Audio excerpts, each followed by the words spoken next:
Praise the lord. Hallelujah, hallelujah. మన ప్రభు అయిన యేసుక్రీస్తు అతి పరిశుద్ధమైన నామములో ప్రభు సన్నిధికి ప్రత్యేకమైన ఈ సేవకుల కూడికలకు కూడి వచ్చిన తోటి దైవజనులందరికీ ప్రత్యేకమైన వందనాలండి. అందరికీ వందనాలు. దేవుడి చాలా వేదిక మీద ఉన్న దైవజనులకు ప్రత్యేకమైన వందనాలు. మరి విశేషంగా ఈ ప్రత్యేకమైన సేవకుల కూడికలో దేవుని మాటలు మీతో పంచుకోవడానికి నన్ను ప్రేమతో ఆహ్వానించిన స్థానిక దైవజనులు విజయకుమారునికి ప్రత్యేకమైన వందనాలు. ఈ సేవకుల కూడికలు ఏర్పాటు చేసుకుని చూపిస్తుంది ఏమిటని కూడా ప్రత్యేకమైన వందనాలు చూపిస్తున్నాను. సమయంలో దేవుని వాక్యాలు పరిశుద్ధ గ్రంథంలో నుండి కొద్దిసేపు మనం అందరం కలిసి ధ్యానం చేద్దాం. ఇక్కడ కూడి ఉన్న దైవజనులందరూ సంఘాలకి బోధించేవారు. మనకి ఇలా ప్రశాంతంగా కూర్చొని వినడానికి సమయం ఆయా సమయాలలో దొరకకపోవచ్చు. ప్రభు ఈరోజు చక్కటి సమయాన్ని మనకు అనుగ్రహించారు. నేను కూడా మిమ్మల్ని ఎక్కువగా ఇబ్బంది పెట్టకుండా కొద్దిసేపు మాత్రం ఈ మాటలు చెప్పి నేను త్వరగా ముగించడానికి ఇష్టపడుతున్నాను, ప్రయత్నం చేస్తున్నాను. మిమ్మల్ని ఎక్కువగా ఇబ్బంది పడుతున్నాను. ఈ చివరి దినాల్లో పరిచర్యకు అవసరమైన కొన్ని సంగతులను మీకు చెప్తాను అని అనను కానీ మీకు జ్ఞాపకం చేయడానికి నేను ప్రయత్నం చేస్తాను. పరిశుద్ధాత్ముడు ఈ సమయంలో ప్రతి ఒక్కరితో మాట్లాడును గాక. దేవుని వాక్యాన్ని మనం ధ్యానిస్తున్నప్పుడే ప్రతి ఒక్కరిలో కూడా ఆత్మ కార్యములు జరుగుతుందాక. దేవుని మాటలు మనం ఇంటూ ఉండగానే అవి చక్కగా మనకి అర్థమవడానికి, మనలో కార్యసిద్ధి కలగడానికి పరిశుద్ధాత్ముడు మనందరికీ సహాయం చేయనుగాక. పరిశుద్ధ గ్రంథంలో నుంచి మార్చడం దిన వృత్తాంతముల 2వ గ్రంథం. దిన వృత్తాంతముల 2వ గ్రంథం 2వ అధ్యాయం 5, 6 వచనాలు చదువుతాం. దిన వృత్తాంతాల 2వ గ్రంథము 2వ అధ్యాయం 5, 6 వచనాలు. నేను కట్టించు మందిరము గొప్పదిగా ఉండును. మా దేవుడు సకలమైన దేవతల కంటే మహనీయుడు కనుక, మా దేవుడు మహనీయుడు కనుక ఆకాశములను మహాకాశములను ఆయనను పట్టజాలము. ఆయనకు మందిరమును కట్టించుటకు చాలిన వాడెవడు, సరిపోయిన వాడు ఎవడు? ఆయన సన్నిధిని ఆయనకు మందిరమును కట్టించుటకైనను నేను ఏమాత్రపు వాడను. ధూపము వేయుటకే నేను ఆయనకు మందిరమును కట్టదలచి ఉన్నాను. ఇప్పుడు 7వ, నా తండ్రి అయిన దావీదు ఇప్పటి వరకు తన అభిప్రాయాన్ని చెప్పాడు. 5, 6 వచనాల్లో సొలొమోను తన హృదయంలో ఉన్న దేవుని మందిరానికి వచ్చిన అభిప్రాయాన్ని చెప్పి ఇప్పుడు 7వ వచనంలో ఒక మాట, నా తండ్రి అయిన దావీదు నా తండ్రి అయిన దావీదు నియమించి యూదా దేశములో యూదా దేశంలోను యెరూషలేములోను నా యొద్ద ఉంచిన గల వారికి కలిగిన వారికి సహాయకుడై ఉండి బంగారంతో వెండితోను ఇత్తడితోను ఇనుముతోను ఊదా నూలుతోను ఎర్ర నూలుతోను నీలి నూలుతోను చేయు పనియును అన్ని విధముల చెక్కడపు పనియును నేర్చిన ప్రజ్ఞ గల మనుషులు ఒకరి నా యొద్ద మనుషుని ఒకరిని నా యొద్దకు అందరూ తలలు పైకెత్తి నా వైపు చూస్తూ జాగ్రత్తగా ఈ మాటలు వినడానికి మీరు కూడా ప్రయత్నం చేయాలని కోరుకుంటున్నాను. దావీదు మరణించిన తరువాత సొలొమోను రాజయ్యాడు. సొలొమోను రాజైన తరువాత మొట్టమొదటిగా సొలొమోను దేవుని మందిరం కట్టించడం ప్రారంభించాడు. దేవుని మందిరాన్ని కట్టాలని ఒక తీర్మానం చేసుకొని మందిరాన్ని ప్రారంభించాడు. అయితే ఆ మందిరం కట్టించడానికి దావీదు గారు తాను బ్రతికి ఉన్నప్పుడే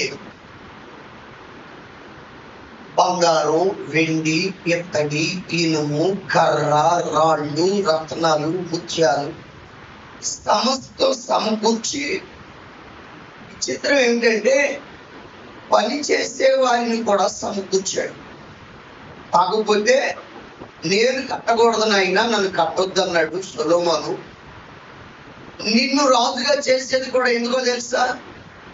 సింహాసనం మీద కూర్చొని నువ్వు పరిపాలన చేయడానికి కాదు, భోగభాగ్యాలు అనుభవించడానికి కాదు. అసలు నిన్ను రాజుగా నియమించడానికి గల ప్రధానమైన కారణమే నీవు యెహోవా నామ ఘనత కొరకు ఒక మందిరాన్ని కట్టించాలి, కట్టాలి. అందుకు నిన్ను రాజుగా నియమిస్తున్నాం, అభిషేకిస్తున్నాం అని చెప్పి విషయాలన్నీ చెప్పి కన్ను మూసాడు. మొత్తం మీద దావీదు గారు చెప్పినట్లే తండ్రి గారి మాటకు లోబడి మందిరం కట్టడానికి పూనుకున్న సొలొమోను ఏం చేశాడంటే, తూరు రాజైన హీరాముకి కబురు పంపించాడు. నేను ఒక మందిరం కట్టబోతున్నా, నేను కట్టించే మందిరం గొప్పది, మా దేవుడు సకలమైన దేవతలకు వాళ్ళందరికంటే మహనీయుడు, ఆకాశ మహాకాశములు ఆయనను పట్టజాలం కనుక ఆయనకి మందిరం కట్టడానికి సరిపోయిన వాడు ఎవడు కూడా లేడు భూలోకంలో. ఆయనకు మందిరం కట్టించడానికి చాలిన వాడు ఎవడూ లేడు కనుక ఆయన సన్నిధిలో మందిరం, ఆయనకు మందిరం కట్టడానికి నేను ఏమాత్రం వాడను. ఈ మందిరం దేవుడు వచ్చి నివాసం చేయడం, దేవుణ్ణి తీసుకొచ్చి ఇక్కడ ఉంచడానికి కాదు, కానీ ఆయనకు తోపం వేయడానికి. హల్లెలూయా. ఈ మందిరం ఆయనని ఆరాధించడానికి మాత్రమే అని చెప్పి తన హృదయంలో ఉన్న ఆలోచన, అభిప్రాయం, తీర్మానం, సమర్పణ వాటన్నిటిని గురించి సొలొమోను రాజు హీరాము రాజుతో పంచుకున్నాడు. పంచుకొని ఇప్పుడు అంటాడు, అసలు ఈ విషయం అంతా నీకెందుకో చెప్తున్నాను తెలుసా? నీ దగ్గర నేర్పు కలిగిన మనుషులు ఉన్నారని నాకు విషయం తెలుస్తుంది.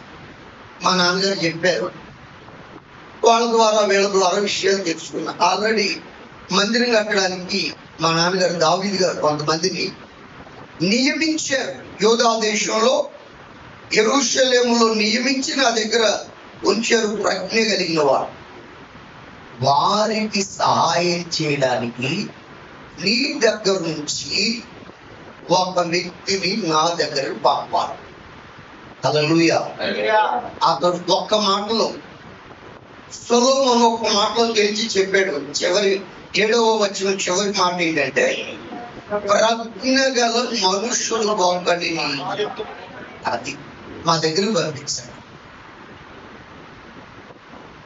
ఈరోజు నేను ఒక్క మాట మీ దగ్గరికి మీ ఎదురు తీసుకుని రావడానికి నేను ప్రేరేపించబడుతున్నాను. సొలొమోను తూరు రాజైన హీరాముకి కబురు పెట్టడంలో, విషయాన్ని పంచుకోవడంలో ఒకే ఒక ఆంతర్యం, ఒకే ఒక విషయం దాంట్లో దాగు. అదేంటంటే దేవునికి ఒక మందిరం కట్టాలి. ఇది నా ఎదుట ఉన్న మొదటి పని, ప్రధానమైన పని, ప్రాముఖ్యమైన పని. దేవునికి ఒక మందిరం కట్టాలి. ఆ మందిరం కట్టడానికి 200 మంది ఉన్నారు, కానీ ఒక వ్యక్తి కావాలి. అతను ఎవరంటే ప్రజ్ఞ గలవాడు. Praise the Lord. ఎవరిని పంపాలి? ప్రజ్ఞ గల ఒక మనుషుని నా దగ్గరికి పంపించు. నీకు కావలసిన గోధుమలు, ద్రాక్షరసం, తైలం నేను పంపిస్తా అని 10వ వచనంలో లెక్కలన్నీ చెప్పాడు. ప్రజ్ఞ కలిగిన మనుషులు కలిగి నాకు ఇస్తే, నా కొడుకు పంపిస్తే, నేను 400 గరిష్టల గోధుమలు, 800 పొట్ల ఎవలు, 140 పొట్ల ద్రాక్షరసం, 140 పొట్ల నూనెను కూడా ఇస్తా. తినడానికి, త్రాగడానికి, తలకు పూసుకోవడానికి నీకు కావాల్సిన సమస్తం నీకు ఇస్తా. నాకు మాత్రం ఒక వ్యక్తి నువ్వు పంపాలి. అక్కడ ఎవరై ఉండాలి? ఈరోజు మన టాపిక్ ఏంటంటే దేవుని మందిరాన్ని కట్టడానికి ప్రజ్ఞ గల ఒక మనిషి కావాలి. Praise the Lord. దేవుని మందిరాన్ని కట్టడానికి ఎవరు కావాలి? ఇప్పుడు మనందరి పని ఏంటి? దేవుని రాజ్యం కట్టడం. Praise the Lord. ఇప్పుడు దేవుడు మనందరికి అప్పగించిన బాధ్యత, పని ఏంటి? సంఘాన్ని కట్టడం. సంఘాన్ని ఏం చేయడం? కట్టడం. దేవుని మందిరం దేవుడు ప్రత్యక్షమయ్యే స్థలం. దేవుని మందిరం దేవుడు నివసించే స్థలం. హల్లెలూయా. దేవుని మందిరం ఆయన ఉద్దేశాలు, ఆయన తలంపులు, ఎవరిని ఆయన సంకల్పము ప్రకటించబడే స్థలం. ఇప్పుడు దేవుడు నివసించే మందిరాన్ని కట్టడానికి ప్రజ్ఞ కలిగిన ఒక మనిషి కావాలట. ఈ చివరి దినాలలో కూడా దేవుడు మనల్ని పిలిచాడు. హల్లెలూయా. ఎక్కడి నుంచి పిలిచాడు? లోకంలో నుంచి పిలిచాడు. బలవంతులు చాలా మంది ఉన్నారు, జ్ఞానులు చాలా మంది ఉన్నారు, ఎన్నిక అయిన వారు చాలా మంది ఉన్నారు. దావీదు గారు నియమించిన వాళ్ళు యెరూషలేములో ఉన్నారు, యోధాలో ఉన్నారు. వాళ్ళందరూ ఓకే, కానీ నీ దగ్గర నుంచి నాకు ఒక వ్యక్తి కావాలి. ఎక్కడి నుంచి? తూరు ప్రాంతం నుంచి, అన్యుల ప్రాంతం నుంచి. అక్కడి నుంచి నాకు ఒక వ్యక్తి కావాలని అక్కడి నుంచి పిలిపిస్తున్నాడండి. ఎక్కడి నుంచి పిలిపిస్తున్నాడు? తూరు ప్రాంతం నుంచి ఒక వ్యక్తిని పిలిపిస్తున్నాడు. ప్రజ్ఞ కలిగిన వాడు. Praise the Lord. ఈ రోజున దేవుని మందిరము అనగా పౌలు గారు చక్కటి నిర్వచనం ఇచ్చారు. తిమోతి మొదటి పత్రిక 3వ అధ్యాయం 15వ వచనంలో, తిమోతి మొదటి పత్రిక 3వ అధ్యాయం 15వ వచనంలో దేవుని మందిరం అనగా చక్కటి నిర్వచనం అక్కడ కనబడుతుంది. తిమోతి మొదటి పత్రిక 3వ అధ్యాయం 15వ వచనం.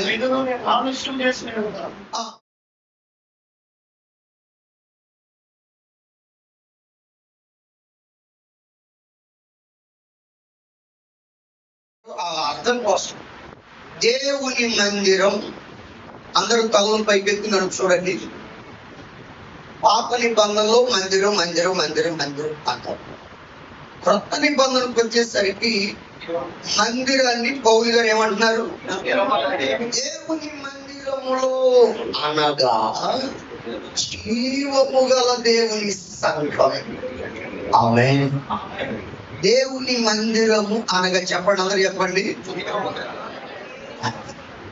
ఇప్పుడు మొత్తం మీద అందరూ నన్ను చూడండి, నేను పెద్ద మర్మాలు ఏం చెప్పను.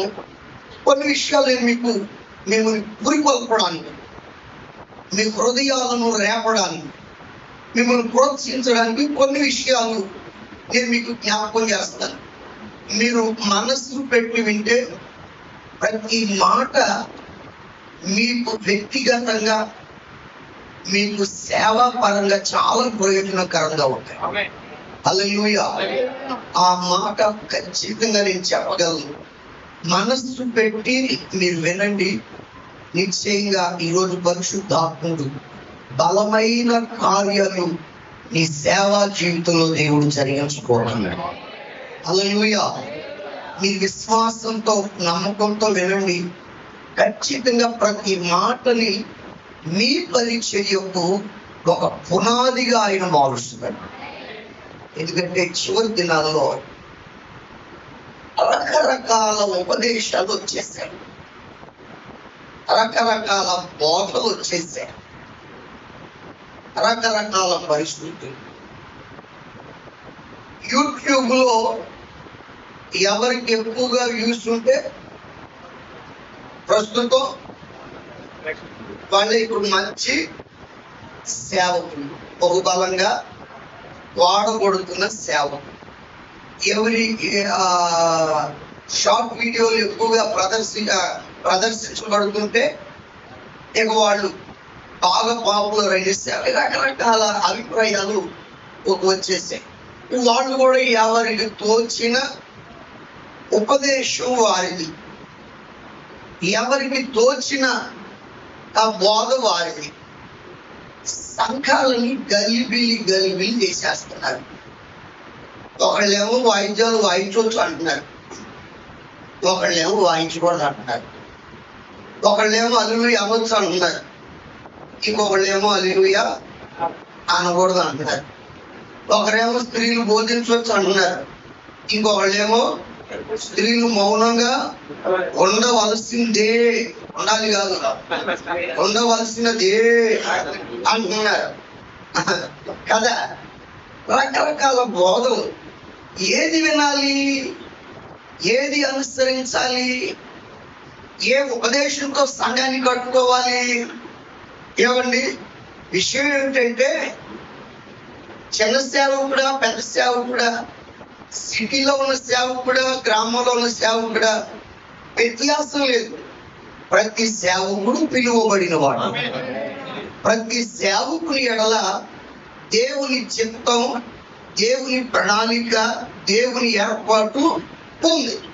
అయితే విషయం ఏమిటంటే దేవుని పిలుపు, దేవుని చిత్తం, దేవుని ఏర్పాటు, దేవుని ఆలోచన ఉన్న కన్ఫ్యూజ్ అయిపోతున్నారు. ఎవరో పిలువబడిన వారే, ఏర్పరచబడిన వారే.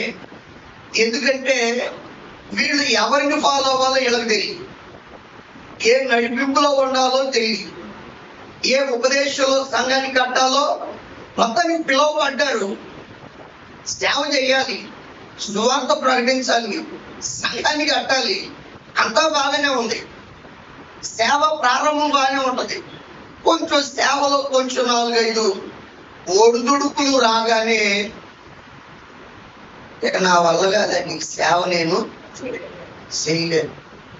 ఆ ఉద్యోగం చేసుకున్నప్పుడే కొంచెం ప్రశాంతంగా ఉంది, వ్యాపారం చేసుకున్నప్పుడే కొంచెం నెమ్మదిగా ఉంది, ఆటో తోలుకున్నప్పుడే కొంచెం ప్రశాంతంగా ఉంది. ఇన్ని బాధలు ఎవరు పడతాడండి? ఇన్ని నిందలు ఎవరు అనుభవిస్తారు? ఎవరిని, ఎవరి కోసం అండి?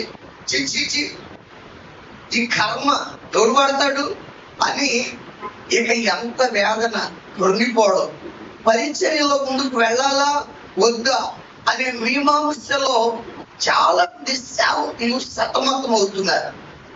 అందుకే పరిశుద్ధాత్ముడు ఈ సమయంలో నాకు ప్రేరేపిస్తున్నాడు మీతో కొన్ని విషయాలు పంచుకోవాలి. హల్లెలూయా. దేవుడు ఒక గొప్ప పనిని మనకిచ్చాడు. యేసయ్య ఒక మాట అన్నాడు, మీరు నాకంటే కూడా గొప్ప కార్యాలు చేస్తారు, మీరు నాకంటే కూడా గొప్ప కార్యాలు చేస్తారు. యేసయ్య కంటే గొప్ప కార్యాలు ఏం చేయగలమండి? ఆయన చేసిన అద్భుతాలు మనం చేయగలమా? ఆయన లేపినంత మంది చనిపోయిన వాళ్ళని మనం లేపగలవా? హల్లెలూయా. అవునా కదా? మన ఈ మధ్య ఏదో ఒక ఆయన ఆ ఫ్లోలో అనేసాడు. ఆఫ్టర్ ఏసయ్యా అంతమంది అక్కడో ఎక్కడో 4-5 బతికించాడు అంతేగా అన్నట్టు.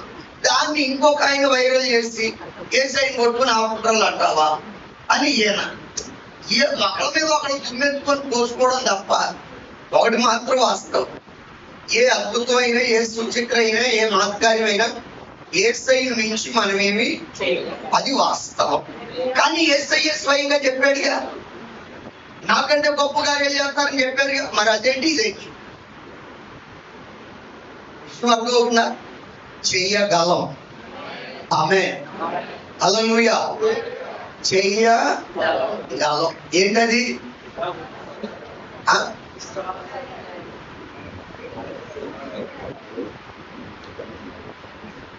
ఏం చేయగలం మనం? ఒకటి ఏం చేయలేం. ఆశ్చర్యకరంగా ఆయన చేశాడు, అన్ని ఆయన నమోదు చేశాడు. మన వల్ల కాదు. ఒకటి చేయగలం. చెప్పనా? దేవుడు మనకి ఇచ్చిన గొప్ప ఆధిక్యత ఏంటంటే సంఘాన్ని కట్టడం. ఆమేన్. యేసయ్య తన స్వరక్తం ఇచ్చి సంఘాన్ని సంపాదించాడు. ఏం చేశాడు? సంఘము అనగా సంఘము అనగా అర్థం ఏంటది? పిలువబడిన వారి సమూహము అంతే కదా. సంఘము అంటే గుంపు. అవును కదండి? పిలువబడిన వారి గుంపు. ఇప్పుడు గొట్టలాగా వచ్చారు, రాళ్ళ గొట్టలాగా ఉన్నారు, గొప్పలాగా గుంపులుగా వచ్చారు. ఇప్పుడు వాళ్ళని ఏం చేయాలా? సెపరేట్ చేయాలా? Praise the Lord. సంఘంగా కట్టాలి. ఒక కట్టడం లాగా కట్టడాలి. హల్లెలూయా. క్రీస్తు యేసే ముఖ్యమైన మూలరాయి అయి ఉండగా అపోస్తులు, ప్రవక్తలు వేసిన పునాది మీద ఇప్పుడు సంఘాన్ని మనం కట్టగలగాలి. సేవకుడికి కట్టే బాధ్యతను అనుగ్రహించాడు. పౌలు గారు అంటాడు, నేను పునాది వేసాను, మరి ఒకడు దాని మీద కట్టుచున్నాడు. Praise the Lord. ఇప్పుడు ఒక్కొక్కళ్ళు అంటారు, ఏమంటే రాజకీయంలో నుంచి మారు మనసు పొందొచ్చి సంఘంలో చేరిన వాళ్ళు కొంతమంది ఉంటారు. ఇంకొంతమంది భయంకరమైన చీకటి కార్యాల్లోంచి, విగ్రహారాధనలోంచి రక్షణ పొందొచ్చు వచ్చుంటారు. ఇంకొంతమంది నామకార్థపు అనుభవాలలో నుండి రక్షణ పొంది వచ్చిన వారు ఉంటారు. రకరకాల పరిస్థితుల్లో నుంచి, రకరకాల కులగోత్రాలలో నుంచి, రకరకాల ఆచార వ్యవహారాల్లో నుంచి, భిన్న అభిప్రాయాలలో నుండి ఇప్పుడు సంఘంలోకి వచ్చారు. ఒకే కుటుంబంగా కట్టబడడానికి, ఒకే ఇంటిగా కట్టబడడానికి, ఒకే దేవాలయంగా వృద్ధి చెందడానికి వచ్చారు. ఇప్పుడు వాళ్ళని సేవకుడి పనికి సెపరేట్ చేయాలా? కట్టాలి. హల్లెలూయా. కట్టాలంటే ఒకళ్ళేమో మాట అంటారు, ఒకళ్ళేమో ఏంద్రో, ఒకళ్ళేమో నాకు బెత్తనం కావాలంటారు, ఒకళ్ళేమో అయ్యగారు మీరు ఎట్లా చెప్తే అట్లే అంటారు. అవునా కదండి? లోబడేవాడు తక్కువ, మనం పడే బాధలే కదండి. హల్లెలూయా. మనకు ఉచిత సలహాలు ఇచ్చేవాళ్ళు ఎక్కువ. ఇక సేవకుడికి ఏమనాలి? ఏదైనా ఒక మాట అంటే సంఘం మానేస్తారేమో. హల్లెలూయా. సంఘం మానేస్తే దశమ భాగం ఆగిపోతాము. లింకు ఒకదానికి ఒకటి. అసలైన ఆలస్యమున సంఘం. ఇక నాకు వేరే ఆధారం, వాళ్ళని వీళ్ళని ఏదో మాటని పోగొట్టుకుంటే ఇక నా బతుకు ఏమవ్వాలి? ఇట్లా రకరకాల అభిప్రాయాలు, ఈ సందేహాలు, ఈ అనుమానాల మధ్యలో ఎవరిని ఏమి అనలేని పరిస్థితి లేదు. అందుకే పరిశుద్ధాత్మ ఈరోజు మాట్లాడుతున్నాడు. ఎటువంటి వ్యక్తినైనా, ఎటువంటి పరిస్థితిలోనైనా, అదిగో సకలమైన దేవతల కంటే మహనీయుడైన దేవునికి ఒక మందిరాన్ని కట్టాలి అంటే ప్రజ్ఞ కలిగిన మనుషుడు ఒకడు కావాలి. Praise the Lord. అంటే ఇప్పుడు మనకేం కావాలి చెప్పండి, అందరూ చెప్పండి. ప్రజ్ఞ కావాలి. హల్లెలూయా. జ్ఞానం కావాలి. Praise the Lord. ఆ దేవుని జ్ఞానం ఉంటేనే మనం సంఘం కట్టగలం. వాక్యం తెలుసుకోవడం ఎంతమంది లేరండి. PTH, CTH, MTh, MTV, TD, చాలా డిగ్రీ తెలిసి అలా చేసేవాళ్ళు. అది ఇబ్బంది ఏం లేదు. 2,000 కట్టించేస్తున్నారు పిటిహెచ్, 5,000 కట్టించేస్తున్నారు ఎంటీవీ, 1000 కూడా ఇస్తున్నారా? అబ్బా చీప్ అయిపోయింది. ఏమంటే థియాలజికల్ సర్టిఫికేట్లు 2 క్లాసులకి వెళ్ళి 1000 కట్టేస్తే అదొకటి తగిలిచ్చి టోపీలు వాడు తగిలిచ్చి చేతిలో పెట్టేస్తున్నారు. ఫోటో తీసుకోవడం, లాభం పెట్టుకోవడం, ఎవరి కాళ్ళు చూపించుకోవడం. నీ థియాలజీ ఎందుకు చెప్పుకోవడానికి తప్ప సంఘానికి కట్టడానికి ఉపయోగపడాలి. నాతో పాస్టర్ గారు అన్నాడు, పాస్టర్ గారు అంటే థియాలజీ చేయకముందుకు నా సంఘంలో 10 మంది వచ్చారండి. థియాలజీ చేసిన తర్వాత ప్రసంగ శాస్త్రం ప్రకారం మా చర్చిలో ప్రసంగాలు చేయడం ప్రారంభించానండి. ప్రసంగ శాస్త్రం అంటే ఏంటో తెలియక మునుపు మా సంఘంలో 10 మంది ఉన్నారండి. ఈ ప్రసంగ శాస్త్రం తెలిసిన తర్వాత ప్రసంగ శాస్త్రం ప్రకారం నేను ప్రసంగాలు చెప్తే 3 అయ్యారండి. వాళ్ళు కూడా ముసలోళ్ళు మిగిలారండి. ఎటుకు పోవడానికి అవకాశం లేని 3 మిగిలేదు. అసలు నేను చేసేది కరెక్టా కాదని, నేను చెప్పేది అబద్ధం కాదండి, నిజం. నన్ను ఒక సేవకుడు అడిగాడు, ఏం చెయ్యాలి? నన్ను అడిగాడు, మీరు ఏమన్నా డిగ్రీ చేశారా, ఏమన్నా థియాలజీ చేశారా? లేదా, థియాలజీ లేదు బాబు, పెద్దల దగ్గర పరిచయం చేశాను. హల్లెలూయా. పెద్దల దగ్గర ఎక్కువ కాలం పరిచయం చేశాను. ఆయన పరిచర్యలో వచ్చింది ఆయన ఈ పొరపాటున. హల్లెలూయా. అర్థమవుతుందండి.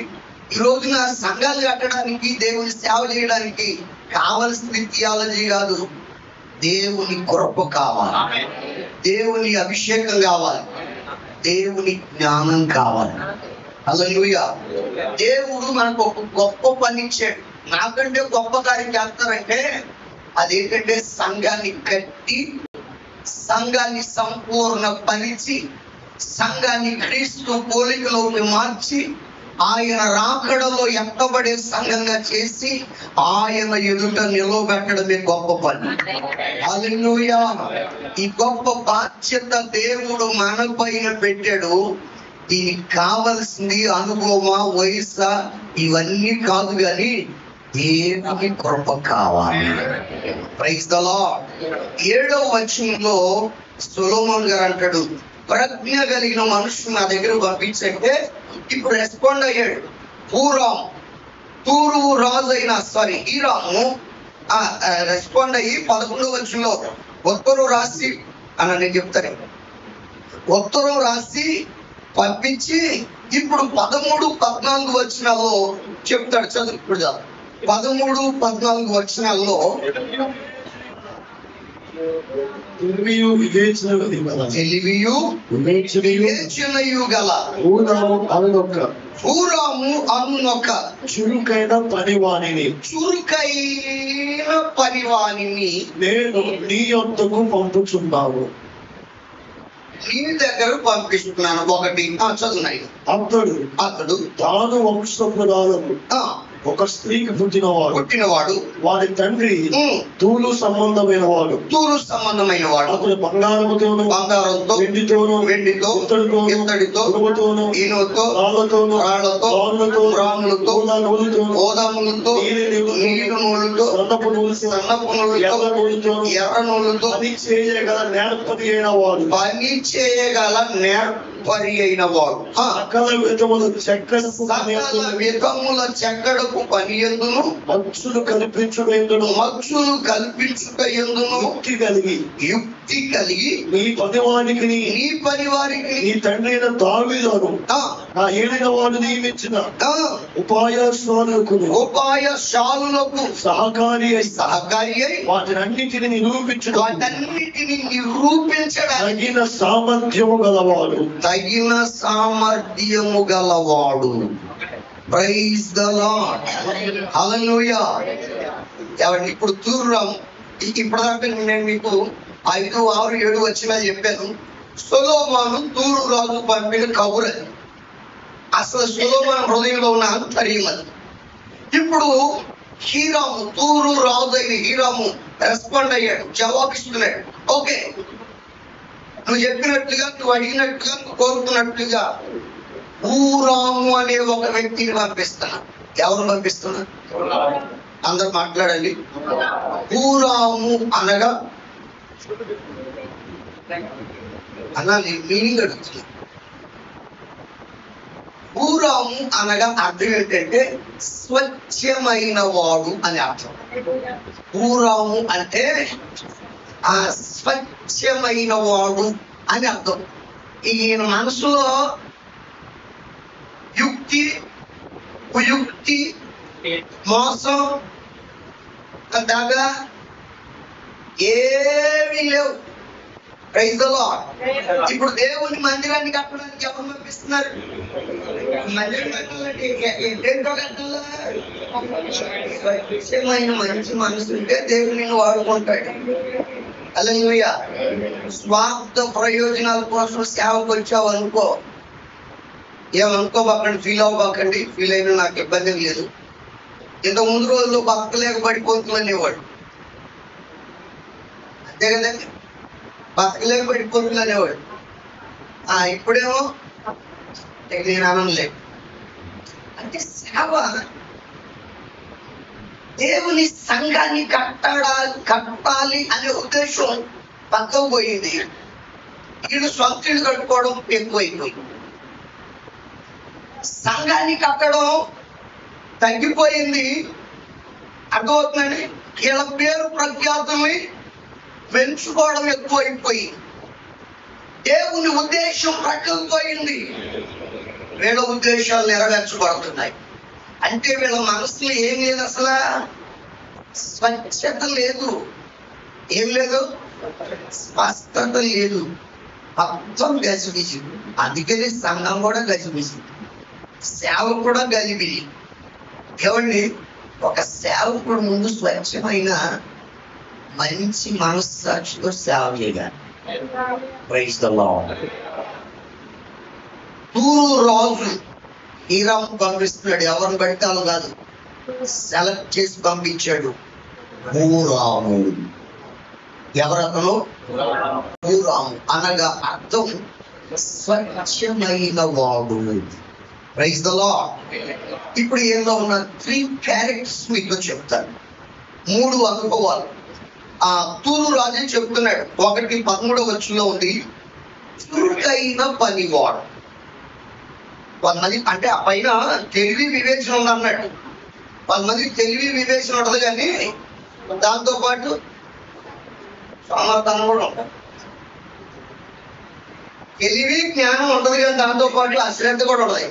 ఈయన అటువంటి వాడు కాదు, చురుకైన వాడు. Praise the Lord. రెండవది నేర్పరి అయిన వాడు. మూడవది సామర్థ్యము గలవాడు. 3 మాటలు హీరాము రాజు చెబుతున్నాడు హూరాము గురించి. 1, చురుకైన పని వాడిని దగ్గరికి పంపిస్తున్నాను.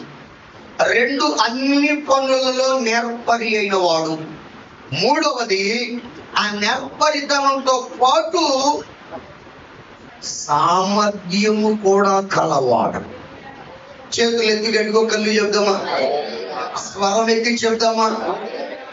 చిన్న పల్లవి పాడుకున్న తర్వాత ఈ 3 అనుభవాలను నేను మీ దగ్గర తీసుకుని వస్తాను. Praise the lord.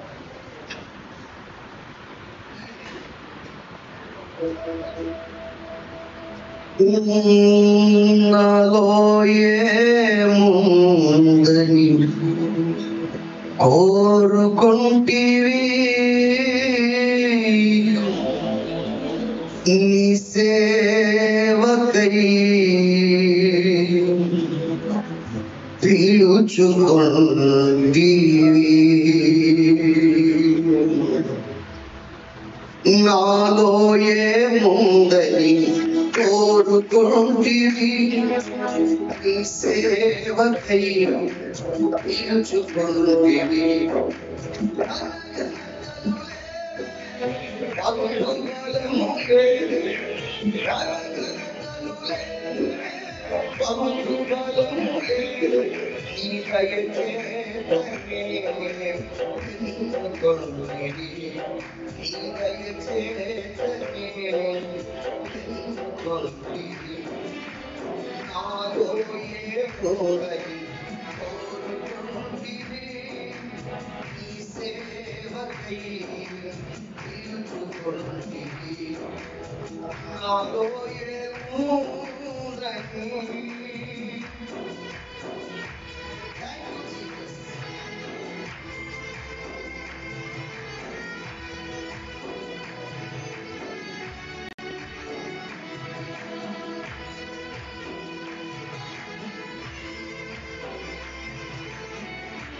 రెండు చేతులు ఎత్తి స్వరం ఎత్తి గట్టిగా చెప్దామా? ఆమేన్. ఒక్క 3 విషయాలు నేను త్వరగా చెప్పి ముగిస్తాను. దేవుని మందిరం కట్టాలి, జీవము గల దేవుని సంఘాన్ని కట్టాలి. అంత్య దినాలు భయంకరమైన దినాల్లో మనం ఉన్నాం. టెక్నాలజీ బహుగా అభివృద్ధి చెందింది అనుకుంటున్న దినాలు, ఎంతగా అభివృద్ధి చెందిందో అదే టెక్నాలజీ ద్వారా మానవ సమాజం, మానవ మనుగడ, మానవ సంబంధాలు అంతకంటే ఎక్కువగా పతనం అయిపోతున్నాయి. మానవ విలువలు పడిపోతున్నాయి. ఇప్పుడు సంఘం కట్టడం, సేవ చేయడం ఒక సేవకునికి ఒక సవాలు లాంటిది. ఏదో 4 కూర్చోబెట్టి 4 పాటలు పాడి 4 మాటలు చెప్పి ప్రార్థన చేసి పంపడం కాదు. ఇక్కడ నువ్వు కట్టాలి, అక్కడ క్రీస్తు యేసు ఎదుట నిలువ పెట్టాలి. సేవకుడు పనేంటి? ఇక్కడ కట్టాలి, అక్కడ క్రీస్తు యేసు ఎదుట నిలువ పెట్టాలి. అంతవరకు నీ బాధ్యత ఉంది. హల్లెలూయా. అదవుతుందండి. ఏమన్నా ఇంటేనండి పోతే పోండి అని ఊరికే వ్యతిరేకానికి అంటాంలే కానీ హల్లెలూయా. కానీ నీ బాధ్యత ఎంతవరకు తెలుసా? రాకడలో ఎత్తబడిన తర్వాత సంఘాన్ని తీసుకుని వెళ్ళి నీకు అప్పగించబడిన మంద, నీకు అప్పగించబడిన ఆత్మలు ఉన్నాయే, వాటిని క్రీస్తు యేసు ఎదుట నిలువ పెట్టగలగాలి.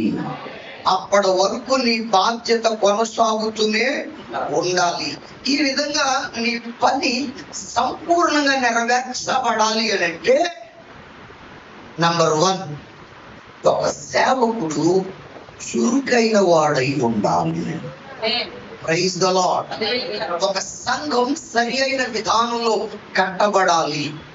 ఒక సేవ సరి అయిన విధానంలో కొనసాగాలి అనంటే ముందు ఆ సేవకుడు ఎవరై ఉండాలి?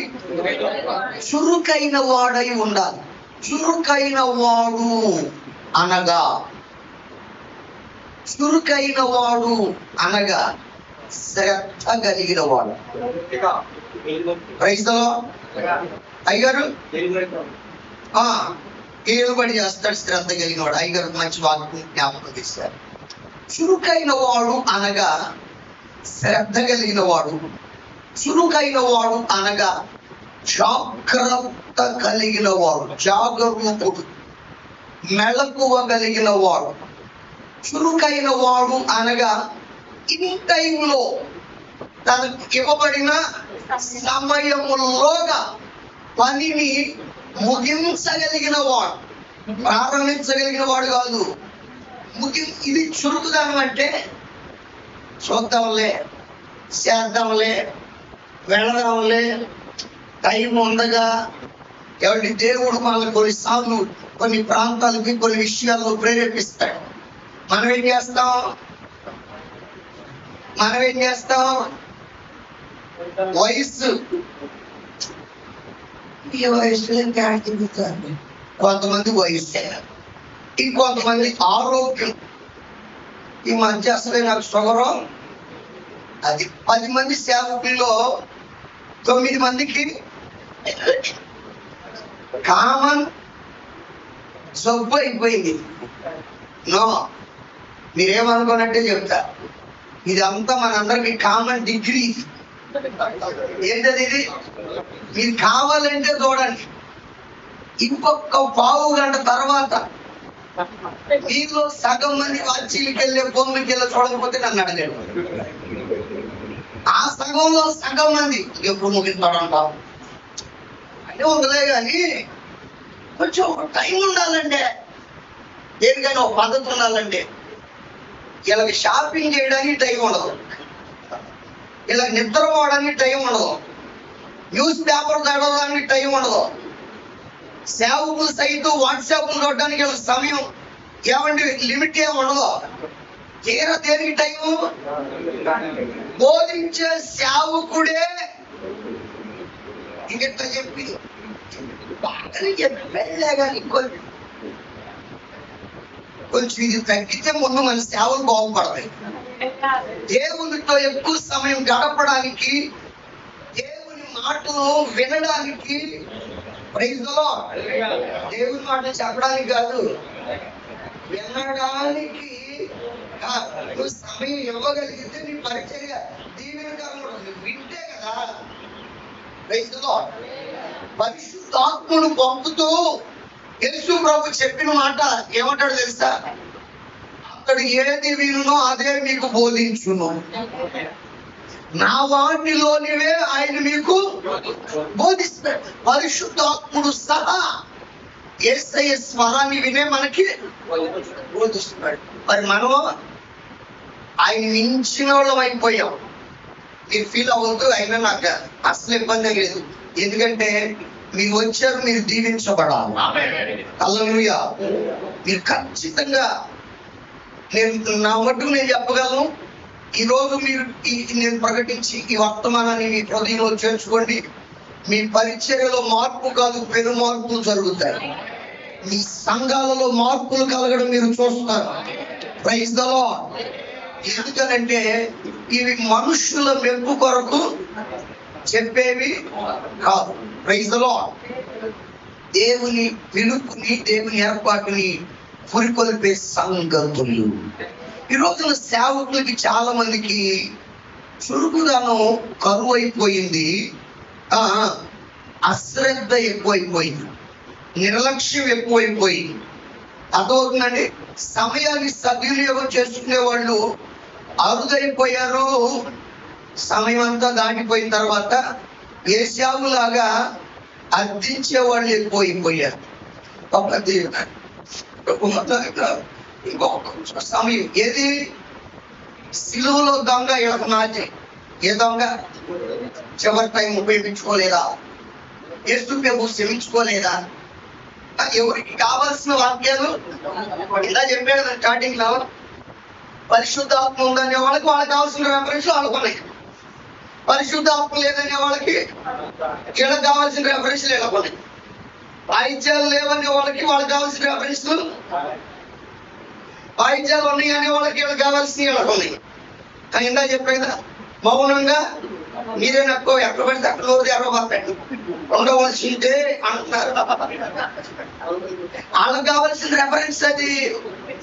ఏమండి వీళ్ళేమో కుదరదు, ఆయన నామమును ప్రకటించు స్త్రీలు గొప్ప సైన్యంగా మేము సైన్యం అంటున్నారు. ఎవరికి కావాల్సిన రెఫరెన్స్?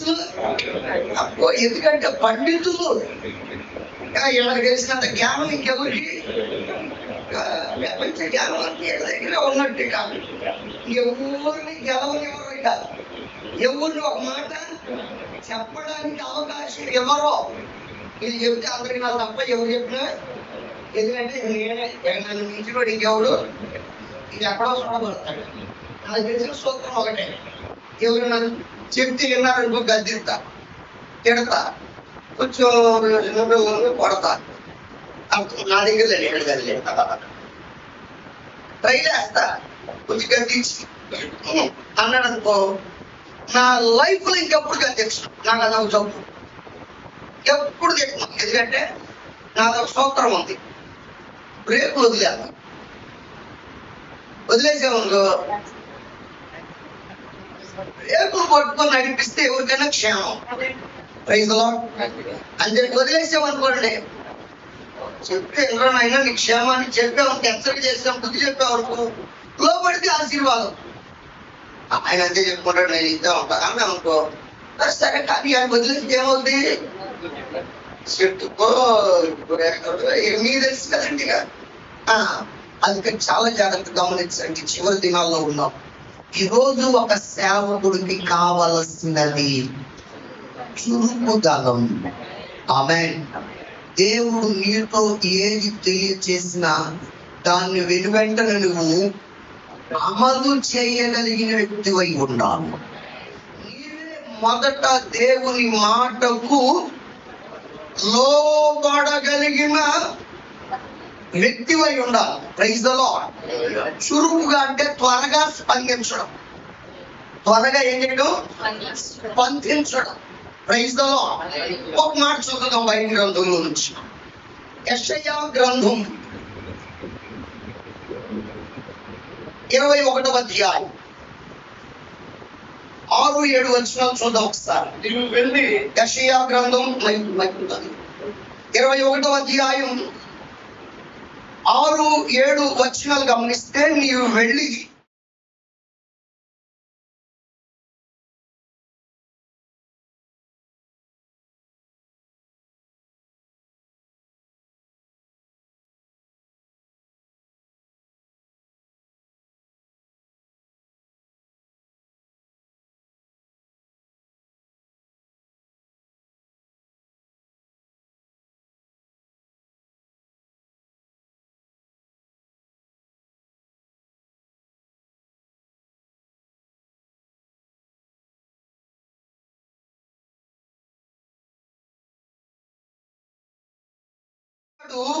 రెండు అది మొదట దేవుని స్వరాన్ని వినాలి, రెండు దైవ దర్శనం చూడాలి.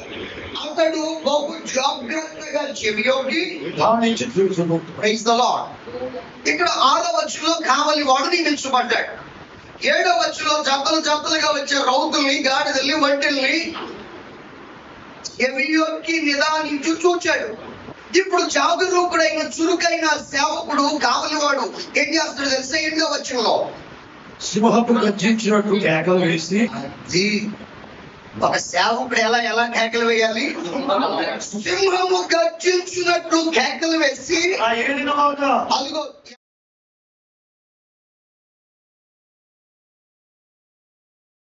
చెప్పారు. ఆయన్ని పిలిచి అన్నాడు, నా ఏలిన వాడా,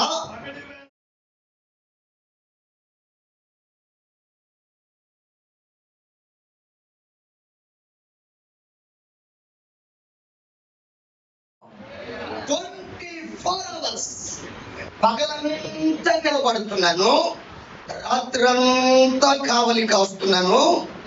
ఇదిగో జతలు జతలుగా రౌతుల దట్టు వచ్చుచున్నదని చెప్పాను. కూలేను ఏమని చెప్తున్నారు? దేవుని విగ్రహములన్నిటి ఆయన జ్ఞాన పడవేసి ఉన్నారు. దర్శనంలో చూస్తున్నది, విన్నది చెప్తున్నాడు. కూలింది, ఆయన నేలను పడవేశాడు. ముక్కలుగా వెళ్ళిపోతూ ఉన్నాడు.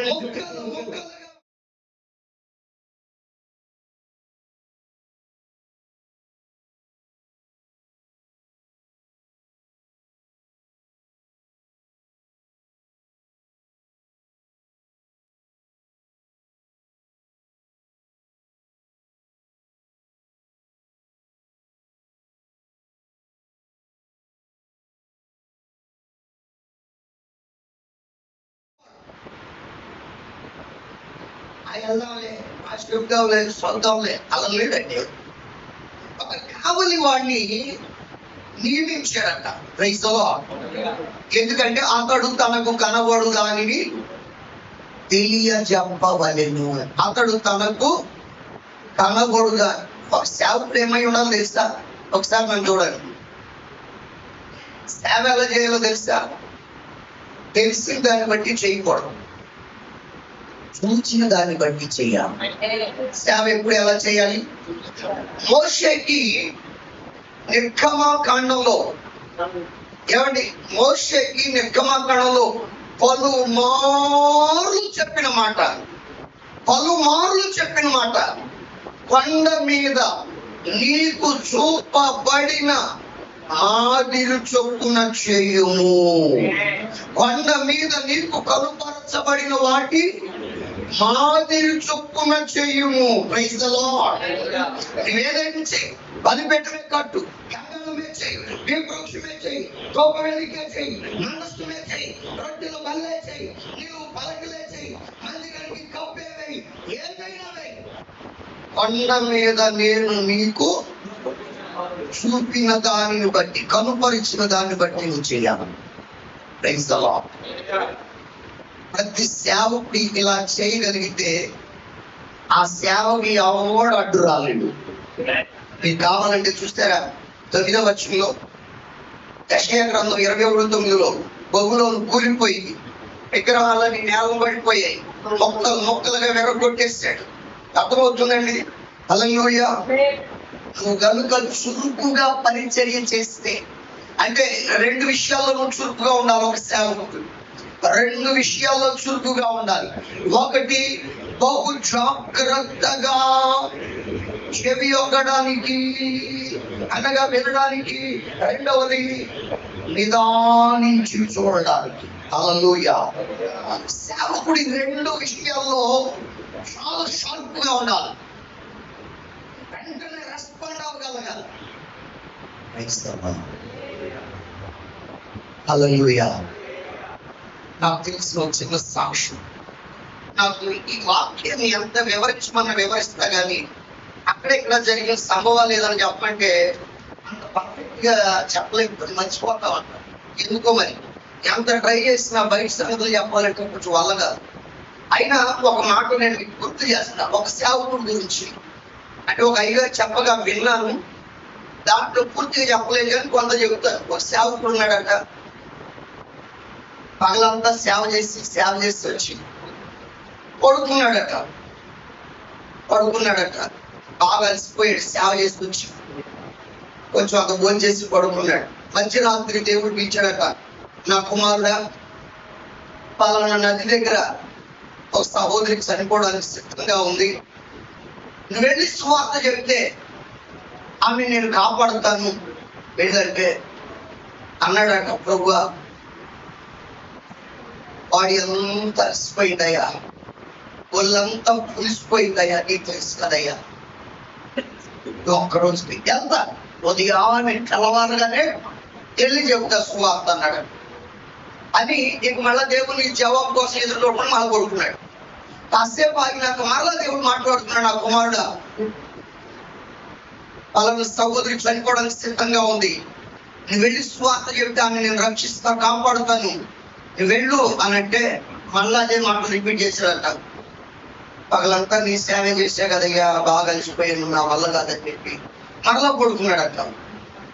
3వసారి కొంతసేపటికి మరలా మాట్లాడుతున్నాడట, నా కుమారుడా, నువ్వు వెళ్ళకపోతే ఆమె నశించిపోతే, వెళితే నేను కాపాడతాను. తనకు అర్థమైంది ఖచ్చితంగా లోపడాలని. చేసేదేం లేక శుభ్రంగా కొంచెం బట్టలు వేసుకొని నెమ్మదిగా వెళ్ళాడు. దేవుడు చెప్పిన స్థలానికి వెళ్ళాడు. పలానా స్థలంలో పలానా సహోదరి చనిపోవడానికి సిద్ధంగా ఉంది అని దేవుడు చెప్పిన స్థలానికి వెళ్తూ ఉన్నాడు. అలా దూరంలో ఒక సహోదరి కనబడుతూనే ఉంది. తన చేతిలో చిన్న కుమార్తె, చిన్న బిడ్డ పట్టుకొని, యజమాని లేడు, భర్త చనిపోయాడు, నలుగురు నాన్న మాట్లాడుతుంటే నిందలు పడలేక చనిపోవడానికి సిద్ధపడిపోయింది. ఇప్పుడు చేతుల్లో బిడ్డను పట్టుకొని ఆ బిడ్డను పడేసి ఈయన కూడా చనిపోవడానికి సిద్ధంగా ఉంది.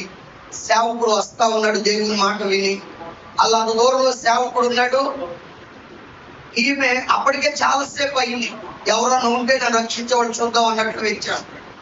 ఎవరు రాకపోగా తనకు అనుకున్న సమయం దాటిపోగా బిడ్డని నీళ్లలో పడేసేసి, తన చేతులతోనే బిడ్డను పడేసేసి వెంటనే, అమ్మా సహోదరి, అమ్మా నువ్వు చనిపోవాల్సిన అవసరం లేదు, యేసు ప్రభు ఉన్నాడమ్మా, ఆయన రక్షకుడమ్మా, ఆయన విడిపిస్తాడమ్మా, ఆయన క్షేమాన్ని ఇస్తాడమ్మా, ఆయన స్వార్థ చెప్పుకుంటూ కేకలు వేసుకుంటూ పరిగెత్తుకుంటూ కూడా దూకడానికి బిడ్డనేసింది. దూకడానికి ఇలా అనగానే వెనుకున్న చెయ్యి సేవకు పట్టుకున్నాడు. గట్టిగా పట్టుకుని ఆపి, చనిపోవాల్సిన అవసరం లేదన్నా, ఏదో సువార్త చెప్పడానికి ప్రయత్నం చేశాడు. వెంటనే ఆమె ఏడుస్తుందంట, అయ్యా నేను ఎవరి కొరకు బ్రతకాలి, ఎందుకు బ్రతకాలయ్యా,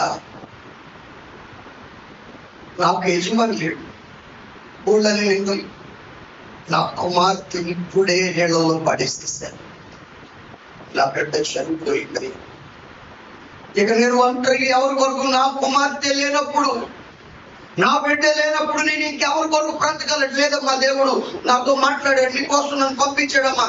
ఓ ఎన్ని మాటలు చెప్పినా ఇవే మాట 5 నిమిషాల ముందు చెప్పుకుంటే నా కుమార్తె కూడా బ్రతికేది కదయ్యా, ఒక్క 5 నిమిషాల ముందు నువ్వు వచ్చుంటే నా బిడ్డ కూడా బ్రతికేది కదయ్యా అని చెప్పి సేవకుడు చేతిలో నుంచి బలవంతంగా తన చేతికి ఆపుకొని సేవకుడు ఎంత సువార్త చెబుతున్నా వినకుండా ఆమె కూడా బలవంతంగా దూకి చనిపోయింది.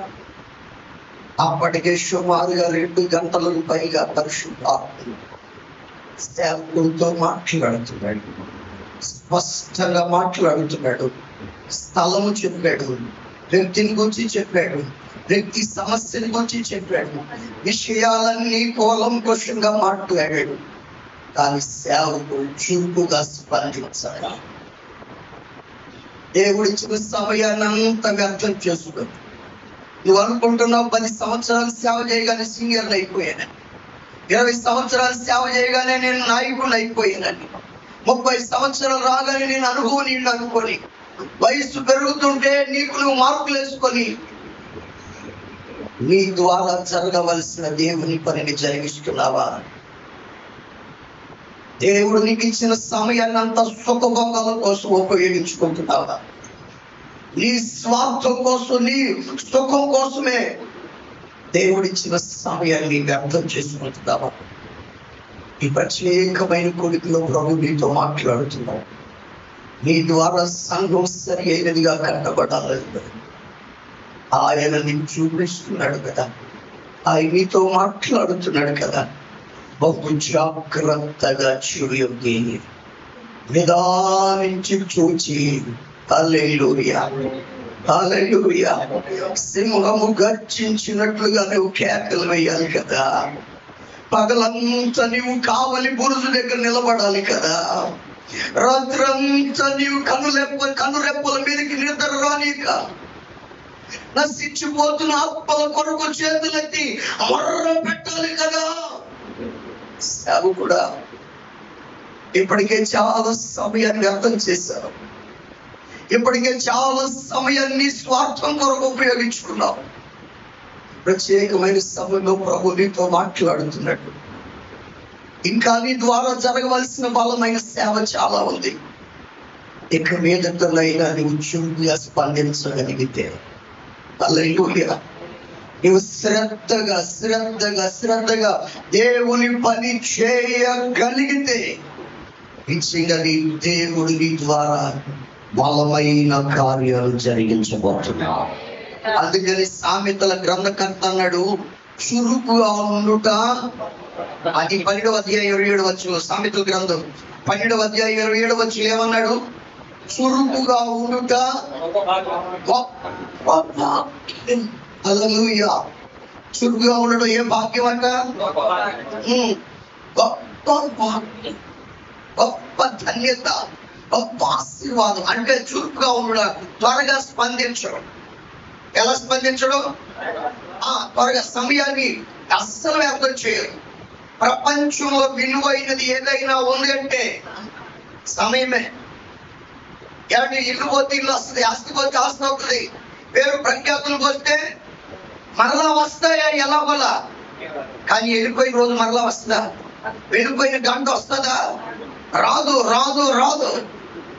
దేవుడు నీకు విలువైన ఘనమైన సేవని నీ చేతులు పెడితే టైం అంతా వేస్ట్ చేస్తాను. 24 గంటలు ఫేస్బుక్కే, 24 గంటలు వాట్సాపే, 24 గంటలు యూట్యూబే. సేవకులు ఇక స్వార్థ ప్రకటించేది. నశించిపోయే ఆత్మల కొరకు నువ్వు ఫేస్బుక్ లో గడిపేదంతా, మోకాళ్ళ పైన కన్నీరు కార్చేదంతా, వాట్సాప్ లో స్టేటస్ లో అప్లోడ్ చేయడమే సరిపోతుంది. చేతులెత్తి రోధించి ఒకటి 2 విషయాలు కదా. ఒకటేమో చెవియొగ్గి వినాలి, 2 నిదానించి, 1 స్వరాన్ని వినాలి, 2 దర్శనాన్ని. ఈ 2 ద్వారా దేవుడు సంఘాన్ని కడతాడు. ఈ 2 చూస్తుంటే బబులోను కూలిపోద్ది అంతే. ఆమేన్. బబులోను అన్య సంబంధమైనది. దానికి సంబంధించిన ఏంటవి దేవతల విగ్రహాలన్నీ ఏమైపోతాయి? నేలను పడిపోయి ముక్కలు. అది కంగారు పడాల్సిన పర్లేదు. అయ్యగారు నేను వెళ్ళేస్తాను, నేను సేవ చేసేస్తాను. ఆ సమస్య కాదండి, భయంకరమైన ఏంటిది నేను అంటాను. అది ఎంత భయంకరమైన, అది ఎంత పెద్ద బొగ్గులోనైనా జాగ్రత్తగా నిదానించి చూచి చెవియొగ్గి అప్పుడు బయలుదేరు. ఎంతటి బొగ్గులోనైనా నేల కోలాల్సిందే. హల్లెలూయా. ఎంతటి భయంకరమైనవైనా ముక్కలు ముక్కలుగా విర్రగా కొట్టబడవలసినదే. హల్లెలూయా. ఎందుకంటే నువ్వు భాగ్యవంతుడు, నువ్వు చురుకైన దేవుని పనివాడవు, నువ్వు చురుకైన దేవుని సేవకుడివి. Praise the lord. దేవుడు నీ కొరకు ఏదైనా చేస్తాడండి. అందుకని దేవుని అడిగి పొందుకోవాల్సింది ఏంటో తెలుసా? చురుకుదనం కావాలి. ఏం కావాలి? మనలో ఉన్న అశ్రద్ధ పోవాలి, మనలో ఉన్న సోమరితనం పోవాలి, మనలో ఉన్న నిర్లక్ష్యమైన వైఖరి పోవాలి. వీటన్నిటిని మించి ఒక్క మాట మీరేం ఫీల్ అవ్వనంటే, అయినా నాకు ఇబ్బంది లేదు, మన గురించి మనకున్న ఏమన్నా అంచనాలు ఉంటాయి, ఎక్స్పెక్టేషన్స్ ఓవర్. అవి కొంచెం పోతే దేవుడిని వాడుకుంటాడు. అవి ఉండి అనవసరా. అర్థమవుతుందా? నాకు కారు ఉంటేనే బయటకు వస్తా, ఏముంటే కారు ఉంటేనే బయటకు వస్తా. నేను ఎప్పుడు బయటతో ఎవరైనా ఆపదలో ఉండి లైట్ ఫోన్ చేశారు అనుకోండి, మా బదులు ఎందుకు ఫోన్ చేశారు, అదే ఉదయం వస్తాను. నెట్టు దిగు. ఎందరూ నశించుకోవడానికి సిద్ధంగా ఉన్నారు, వాళ్ళని కాపాడే బాధ్యత మీదే. హల్లెలూయా. సంఘాన్ని కట్టాలంటే ఏం కావాలి? ఫస్ట్ వన్ చురుకుదనం. ఏం కావాలి? దేవుని మందిరాన్ని కట్టడానికి కావలసిన వాడు పంపబడవలసిన వాడు, పంపబడిన వాడు ఎవరో? చురుకైన పనివాడు. Praise the Lord. అందరు చెప్పండి, ఏ పనివాడు? నెక్స్ట్ రెండవది నేర్పరి అయిన వాడు. 14 వచనంలో ఉంది కదా. హల్లెలూయా. ఏ పనులు చేయడంలో నేర్పరినా? ఏవండి, బంగారం, వెండి, ఇత్తడి, ఇనుము, ఇవన్నీ లోహాలు, తర్వాత రాళ్ళు, తర్వాత రాళ్ళు అంటే ఏవండి కార్పెంటర్ అయినా, తర్వాత శిల్పాలు చెక్కాం ఆయన, గోల్డ్ స్మిత్ ఈయనే, ఎన్ని టైలర్ ఈయనే, దారాల పని ఏందే. హల్లెలూయా. అంటే ఈ పని వచ్చు, ఈ పని రాదనడానికి వీలు లేదు. హల్లెలూయా. అబ్బా ఏంటది? సకల విధములైన చక్కగా అంటే సరదా చెప్పదు. ఫీల్ అవ్వగా నువ్వు అయినా నాకు ఇబ్బంది అవుతుంది. 10 మంది ఉంటారు, సకల కళా వల్ల ఏమంటే 10 మంది ఉంటారు. ఈ ఇందులో అందులో పేరేమో శాపకుడు అడిగారు, ఎన్ని కళలు ఉంటాయో అంటే అది గట్టిగా కలిగి చెప్పండి. సేవకుడుగా ఉంటే ఒక సేవకు నిలబడిన సేవకుడా, సినిమా హీరోనా? ఆ హెయిర్ స్టైల్, ఆ కళ్ళలో పెట్టుకోవడం తప్పేం కాదు. ఎండకు కూల్ గ్లాస్ పెట్టుకోవచ్చు, తప్పేం కాదు. హల్లెలూయా. పెట్టుకునే విధానం ఉంది. సేవకుడు నడవవలసిన విధానం ఉంది. Praise the Lord. నువ్వు లోకాన్ని చూపించకూడదు. నీలో నువ్వు నడిచిన దైవత్వమే కనబడాలి, నీ వస్త్రధారణలో దైవత్వమే కనబడాలి. ఒక సేవకుడు వేదిక మీద నిలబడ్డాడంటే మాదిరి కనబడాలి. Praise the Lord. ఏం కనబడాలి? నీలో మాదిరి కనబడాలి. ఇదండి సకల విధములైన ఏ పనిలోనైనా నేర్పరి. అందరు చెప్పండి. నేర్పరి అంటే అర్థం ఏంటో తెలుసా? అనుభవం కలిగిన బాబు. నేర్పరి అంటే ఎవరు? అనుభవం కలిగిన వాడు. Praise the lord. నేర్పరితనం అంటే పని తెలిసినోడు, పనిని గురించిన సంపూర్ణమైన అవగాహన కలిగిన వాడు. అందుకని పౌలు గారు కొరింథీ మొదటి పత్రిక 3వ అధ్యాయం 10వ వచనం సంగతి మాట్లాడాడు కదా. కొరింథీ మొదటి పత్రిక 3వ అధ్యాయం 10వ వాక్యంలో, దేవుడు నాకు అనుగ్రహించిన కృప చొప్పున నేను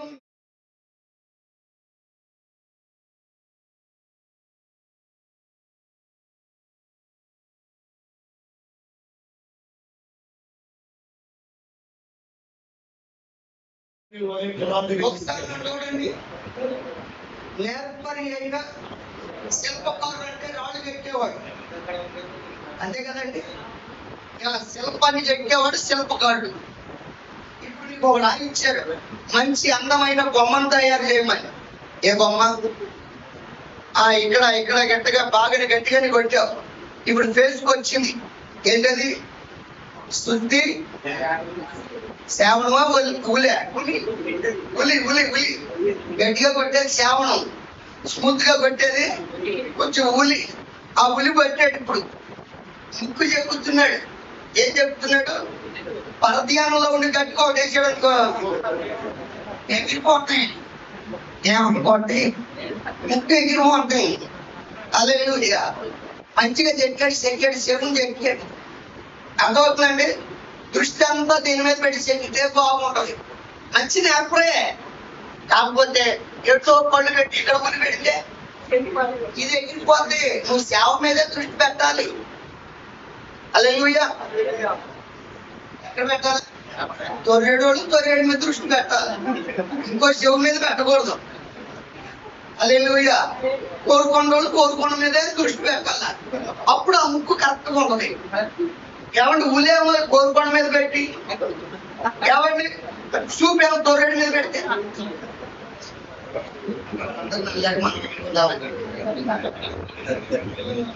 హల్లెలూయా. అర్థమవుతుందండి? నీ సేవ నువ్వు చేస్తే దీవెనకరంగానే ఉంటది. ఇంకో సేవలు ఏలు పెడితేనే జరగాల్సిన అర్థం అంతా జరిగింది.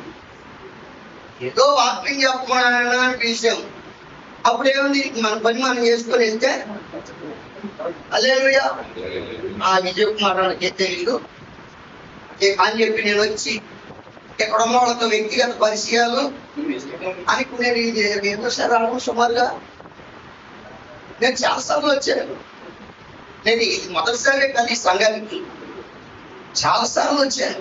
రైతులో నేను ఎప్పుడన్నా ఎవరికైనా వ్యక్తిగత నేను ఫోన్ చేశాను.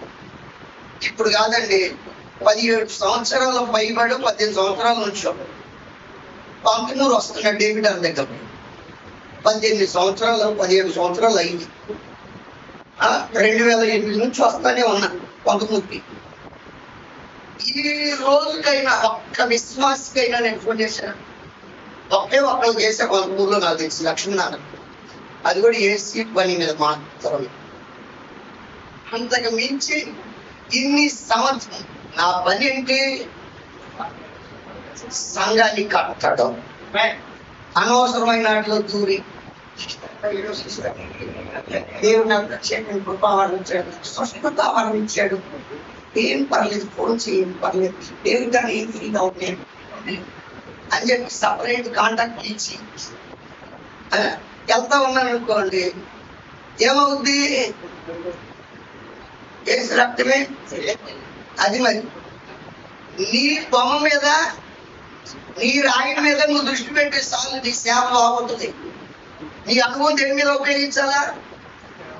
నీ సంఘం మీద ఉపయోగించి ఇంకోటి సేవ మీద రుద్దబాక. హల్లెలూయా.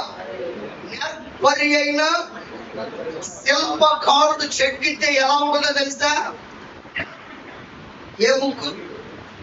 కొన్ని ముక్కులు ఉన్నాయి, కొన్ని ముక్కులు ఉన్నాయండి. ఏ ముక్కులు అయ్యి? పండ ముక్కులు తెలుసా? ఎంత ఉన్నాయి? హల్లెలూయా. ఒక ముక్కు చూస్తే ఇది ఎవరుగా చెక్కింది అన్నట్టు ఉంటుంది. అట్లా వండుకోవడం. బొమ్మను చూస్తే జీవం గుర్తుపడాలి. నీ సంఘాన్ని చూస్తే ఆ కృప ప్రత్యక్షమవును. నీ సంఘాన్ని నువ్వు అలా చెప్పుకోగలగాను. అలా నువ్వు సంఘాన్ని చెప్పుకోవాలంటే నీకు నేర్పరితనం కావాలి. నీకు నేర్పరితనం కావాలి అంటే వెరీ సింపుల్. అక్కడే మనకి జవాబు ఉంది. నువ్వు ప్రభు పొందినోడివై ఉండాలి. ఏం పొందినోడివై ఉండాలి? పౌలు గారు ఏమన్నాడు?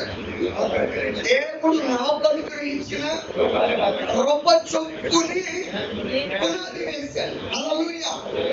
కృప చొప్పున పునాది. ఇంతకీ ఒక చిన్న మాట ఒకసారి మనం చూడాలి. నేర్పరి అయిన శిల్పకారుడు ఏ ఊరు నుంచి పిలిపించాడండి? ఏ రాజ్యం? తూరు కదా. ఆ తూరు దగ్గర మేము తీసుకెళ్ళాలనుకుంటున్నారండి. ఒకసారి వెళ్దాం. ఎహెజ్కేలు గ్రంథం తూరు రాజుల గురించి ఒక మాట మీకు చెప్పడానికి ఇష్టపడుతున్నాను. 27వ అధ్యాయం ఎహెజ్కేలు గ్రంథం 27వ అధ్యాయం. కొంచెం నెమ్మదిగా చూద్దాం కొన్ని విషయాలు. 3వ వాక్యం. రెండవ వచనం నుంచి స్పీడ్గా. నరపుత్రుడా, తూరు పట్టణంలో వచ్చి అంగలార్పు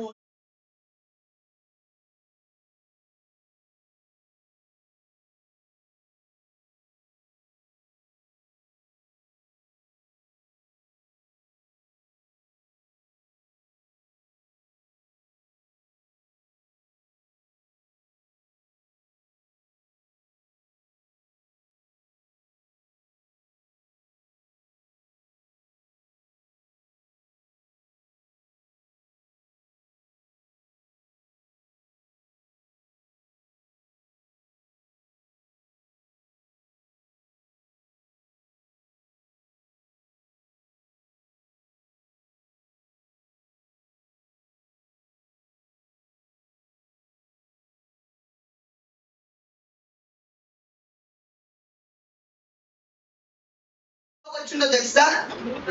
ఈ శిల్పకారులు నిన్ను సంపూర్ణ సౌందర్యము గలదానిగా చేసి ఉన్నారు. Praise the lord. 8-9 వచనాలకు వస్తే, తూరు పట్టణమా, సీదోను నివాసులు 60 నివాసులు అని నేను చదివేస్తా. 60 నివాసులు నీకు ఓడ కళాసులుగా ఉన్నారు. నీ స్వజనులు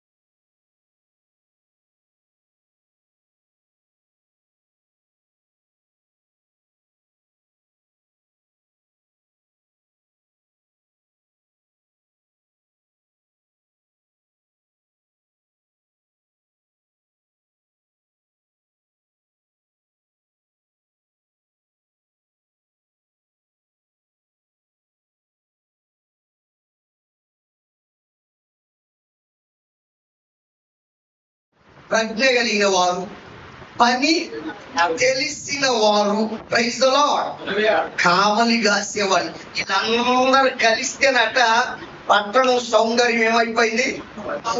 ఫుల్ఫిల్ అయిపోయింది. అందుకే తూరు పట్టణానికి అంత సౌందర్యం, అన్ని పేరు ప్రఖ్యాతులు ఏంటంటే ఆ పట్టణంలో ఉన్నట్టు లోపం లేదట. ఆ సౌందర్యానికి కారణం ఏంటంటే నేర్పరి అనే శిల్పకారులు అక్కడ ఉన్నారు. అందుకే సొలొమోను గారు, దావీదు గారు కొంతమందిని ప్రజ్ఞ కలిగిన వారిని యూదాలో యెరూషలేములో నియమించిన తూరు పట్టణం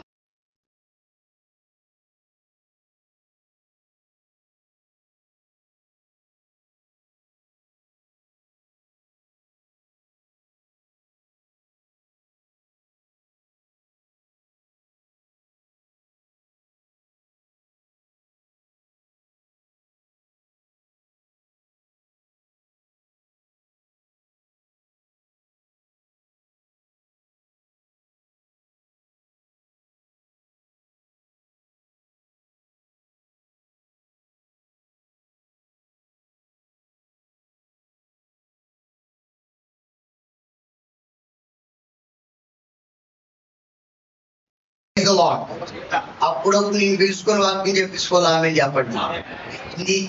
నీ నేర్పరితనం ఉందే అది గలిబిలి అయిపోతున్న సంఘాన్ని సెటిల్ చేసేయాలి. Praise the Lord. వెళ్ళగానే అప్పుడున్న పరిస్థితులన్నీ చక్కబడాలి, అక్కడ సమాధానం ఏర్పడాలి. Praise the Lord. ఎంతో మంది ప్రజ్ఞ కలిగిన వాళ్ళు ఉన్నారు, ఆల్రెడీ అపాయింట్ అయిపోయారు, నియమించబడ్డారు. కానీ అక్కడ తూరు రాజుతో నాకు నీ దగ్గర నుంచి కావాలి, ఆయన వస్తేనే సంపూర్ణం అయిపోతుంది. అది ప్రైజ్ ది లార్డ్. అది ప్రవచనం. ఏంటంటే నువ్వు వెళితేనే ఏదైనా ఫుల్ఫిల్ అవ్వాలి. దేవుడు నిన్ను అలా వాడుకొనుగా. అలా వాడుకోవాలంటే నువ్వు సమర్పించుకోవాలి. అది ఆయన వాడుకోవాలి అంటే చెప్పండి నువ్వేం చేయాలి? దీంట్లో మంచి వాగ్దానం మీకు జ్ఞాపకం చేస్తాం. చూడండి, ఇర్మియా గ్రంథం 50వ అధ్యాయం 9వ వచనం. ఇర్మియా గ్రంథం 50వ అధ్యాయం 9వ వాక్యం.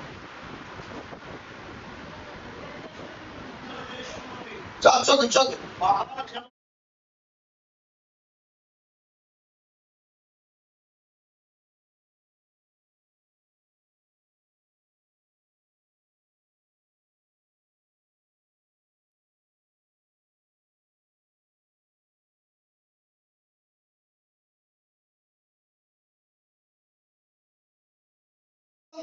తీర్చుతున్నారు మంచి నుండి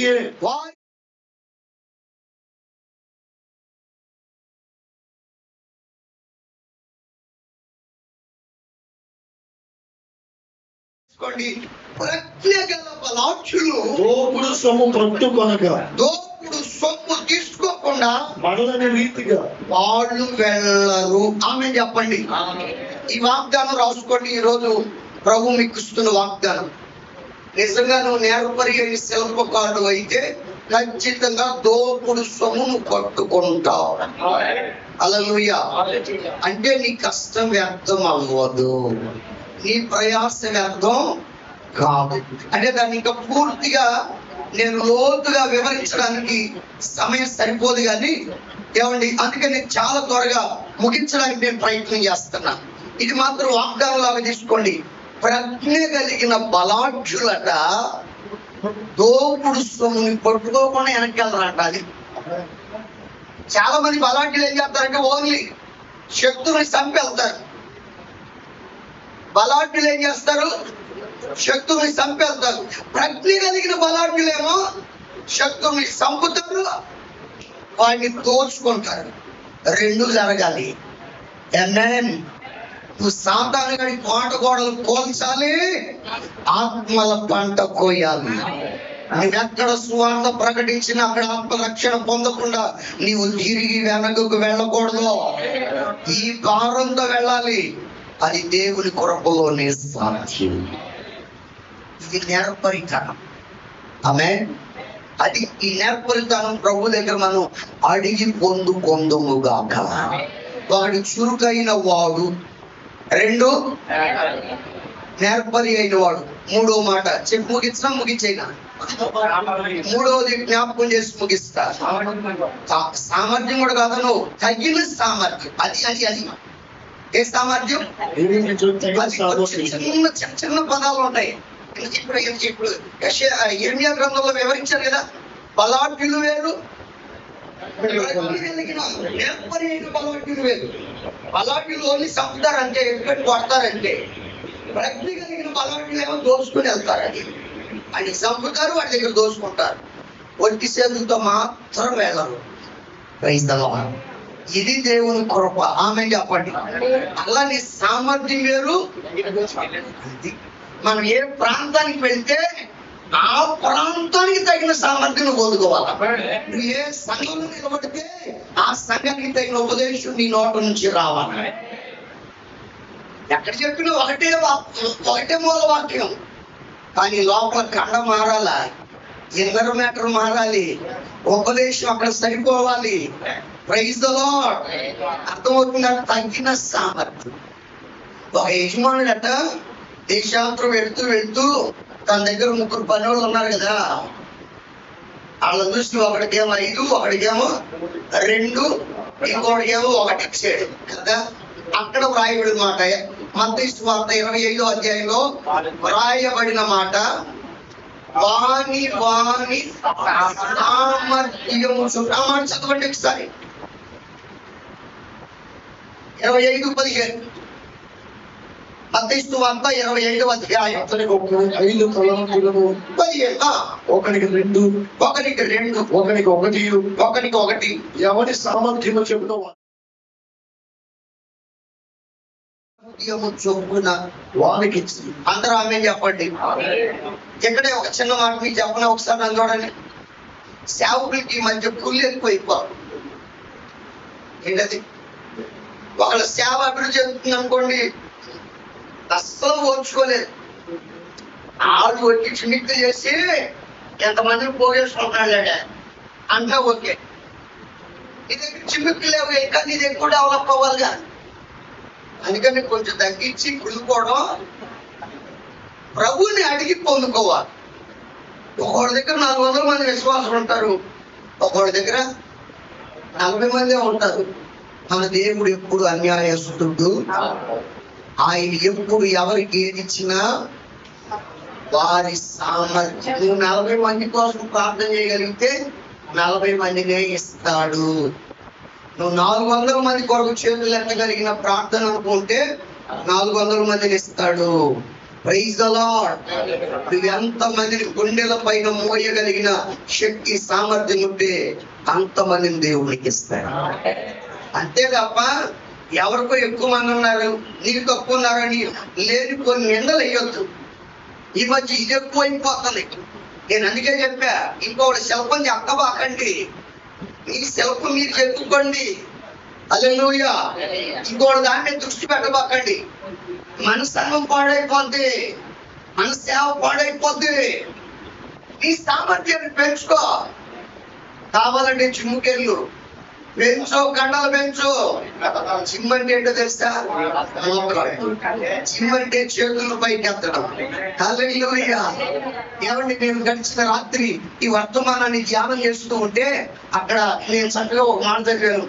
అంగలార్చుటలో కూడా నేర్పరితనం ఉందట. ఆమోసు గ్రంథంలో ఉంది. అంగలార్చుటలో కూడా నేర్పరులు ఉన్నారట. ఆ నేర్పరితనం నువ్వు పొందుకో. రైతులు ఒక్కొక్కడుకు ఆ మీద పడి, ఏళ్ళ మీద పడి, ఆ సేవ మీద పడి, ఈ సంఘం మీద పడి, ఆ డినామినేషన్ మీద, ఈ డినామినేషన్ మీద పడి, వాళ్ళ మీద పడి, ఏళ్ళ మీద పడి ఆడడం కాదు, దేవుని పాదాల మీద పడి ఏడు. నన్ను ఎందుకు సేవకు పిలిచావయ్యా? నన్ను ఎందుకు ప్రాంతానికి పంపించావు? అసలు నాకు సేవ అంటే ఇష్టం లేదు కదా. నీవే బలవంతంగా నన్ను తీసుకొని వచ్చావు. పడు దేవుని పాదాల మీద పడి ఏడు. ఎందుకు ఇవ్వడం నీకు? ఆమేన్. ఈ సామర్థ్యాన్ని పెంచుకో. ప్రభువా, నీకు మోస్తానయ్యా, 1000 మంది విశ్వాసులు మోస్తానయ్యా. ఇవ్వవా, ఇవ్వవా, ఇవ్వవా. నీ భారాన్ని పెంచుకో. హల్లెలూయా. 1000 మంది కాదు, 2000 మందిని ఇస్తాడు. కారణం మన దేవుడు ఎవరో తెలుస్తాడు. వాటికంటే నువ్వు ఊహించు, వాటికంటే నువ్వు అత్యధికముగా దయచేయు దేవుడు. హల్లెలూయా. ఆయన దయచేయాలంటే ముందు కొంచెం నీ సామర్థ్యం పెరగాలి. సామర్థ్యం అనగా శక్తి, సామర్థ్యం అనగా నీ పరాక్రమం. హల్లెలూయా. నీ ఎబిలిటీ అది పెరిగితే అప్పుడు ఆయన ఇస్తాడు. లీటర్ బాటిల్లో లీటర్ పాలే పోయగలం, 2 లీటర్లు పోయలేంగా. ఇష్టం మొత్తం నేను పోసుకోలేంగా. హల్లెలూయా. అదే కదండి. నీ సామర్థ్యాన్ని పెంచుకో, నీ కృపని పెంచుకో, నీ అభిషేకాన్ని పెంచుకో, నీ ప్రార్థన జీవితాన్ని పెంచుకో, దేవునితో గడిపే నీ సమయాన్ని పెంచుకో. హల్లెలూయా. ఇది పెంచుకోకుండా ఆ సేవకుడి మీద పడి దయచేసి ఎవరి కృప వాళ్ళదేనండి. సేవకులు విమర్శించడం తగ్గించండి. ఏదైనా నువ్వు చెప్పుకోగలిగితే నీ సంఘానికి చెప్పుకో. ఏది దురుపదేశమో, ఏది సరి అయిన ఉపదేశం చెప్పుకొని నీ వాళ్ళని దారిలో పెట్టుకో చాలు. నీ మందకు నువ్వు చుట్టూ కంచేసుకో చాలు. హల్లెలూయా. అర్థమవుతుందండి? వాళ్ళ సేవకు ఆ సేవకుల మీద పడి, ఈ సేవకుల మీద పడి, వాళ్ళకి 8,000 మంది వస్తున్నారు, ఇలా 9,000 మంది వస్తున్నారు, నాకు రావట్లేదు అని ఆడవద్దు. ఎవరి మీద పడి ఆడవద్దు. నేను చెప్తున్నాను, ముగిస్తున్నాను. నువ్వు దేవుని పాదాల మీద పడి ఇది నేర్చుకో. Praise the Lord. పగలంతా దేవాలయంలో బోధించి రాత్రి ఒలివ కొండకు వెళ్ళి ప్రార్థన చేసేవాడట. ఆయన అరణ్య ప్రదేశానికి వెళ్ళి ఏకాంతముగా గడిపేవాడట. అందుకనండి యేసు ప్రభు సముద్రం దగ్గర ఉన్నాడంటే అక్కడికి, కొండ మీద ఉన్నాడంటే అక్కడికి, సమాజ మందిరంలో ఉన్నాడంటే అక్కడికి, ఎక్కడ ఉన్నాడంటే అక్కడికి. ప్రజలు గుంపులు గుంపులు ఎందుకు వెళ్ళారు? రెండు బ్యాలెన్స్ చేశాడు. రెండు బ్యాలెన్స్ ఉన్నాయా? ఎంత బోధించాడో అంత ప్రార్థించాడు. మనకేమో ప్రార్థన చేయడం తక్కువ.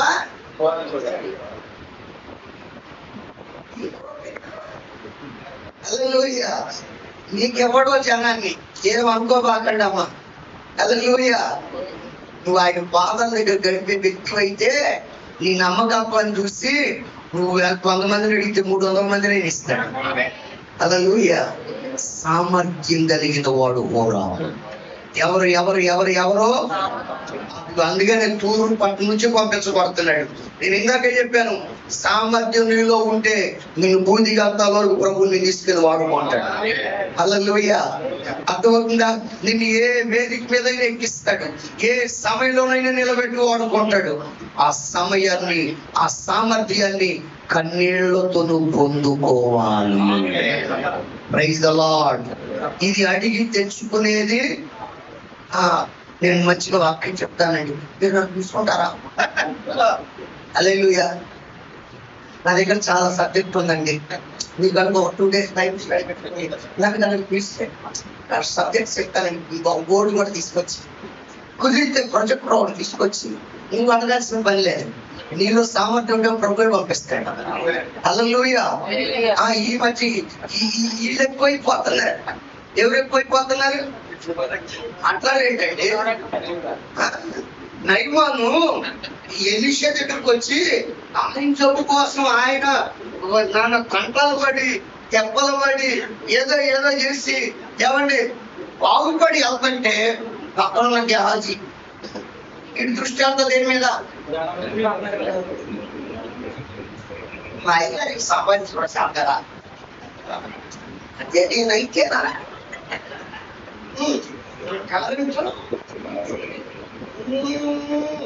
హల్లెలూయా.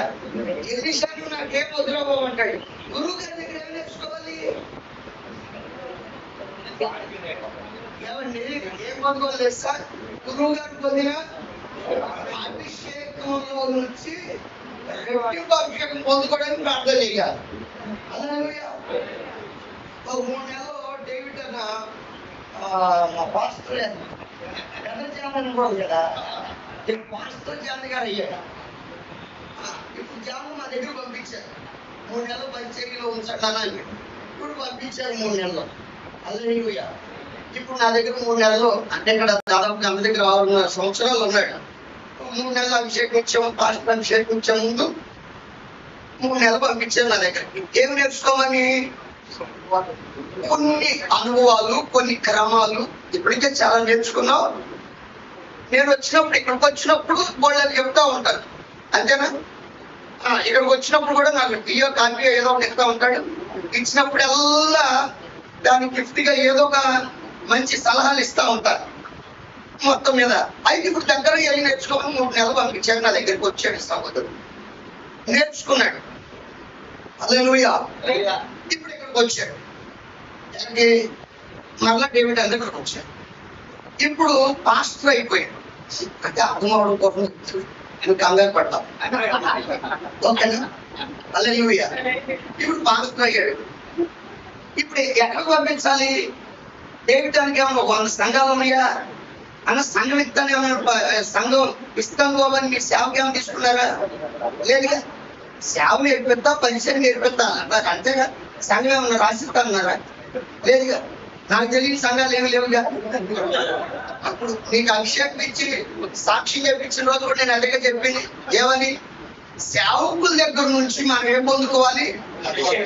సేవకుల తల మీద ఉన్న అభిషేకం మనం పొందుకోవాలి. అక్కడి నుంచి ఇన్ని సంవత్సరాలు నేను దేవుడి గారి దగ్గర ఇంత నమ్మకంగా కట్టపడి సేవ చేస్తే పరిచయం నాకు సేవలో ఇవ్వడం అని జాన్ అనడు, పక్కన వాళ్ళు అంతమంది ఉంటారులేండి, వాళ్ళకి ఇచ్చాడు ఇది ఇచ్చాడు ఏదో ఒకటి ఇచ్చాడంటే మాత్రం గుర్తుపెట్టుకోండి. మీరేం ఫీల్ అవ్వకండి, అందరి కోసం చెబుతున్నాం, ఒకరి కోసం కాదు. పుష్టి వచ్చేస్తుంది జాగ్రత్త.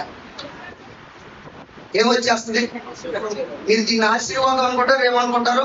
నేను మాత్రం హెచ్చరిక అంటారు. ఇది దీవెనతో కూడిన హెచ్చరిక. ఒక సేవకుని వెంబడించినప్పుడు అభిషేకాన్ని మాత్రమే మనం కోరుకోవాలి. Praise the lord.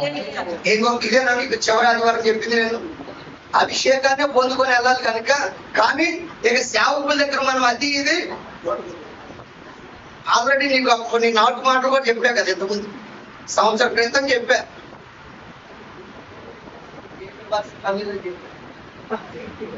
అంతేనా?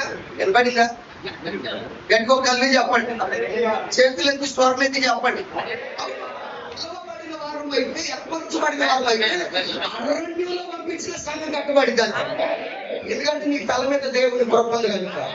నీలో 3 అనుభవాలు, చురుకైన వాడివి, నేర్పరి అయిన వాడివి, సామర్థ్యం కలిగిన వాడు అయితే నీ ద్వారా సొలొమోను మందిరమే కాదు, ఏ మందిరమైనా కట్టబడింది.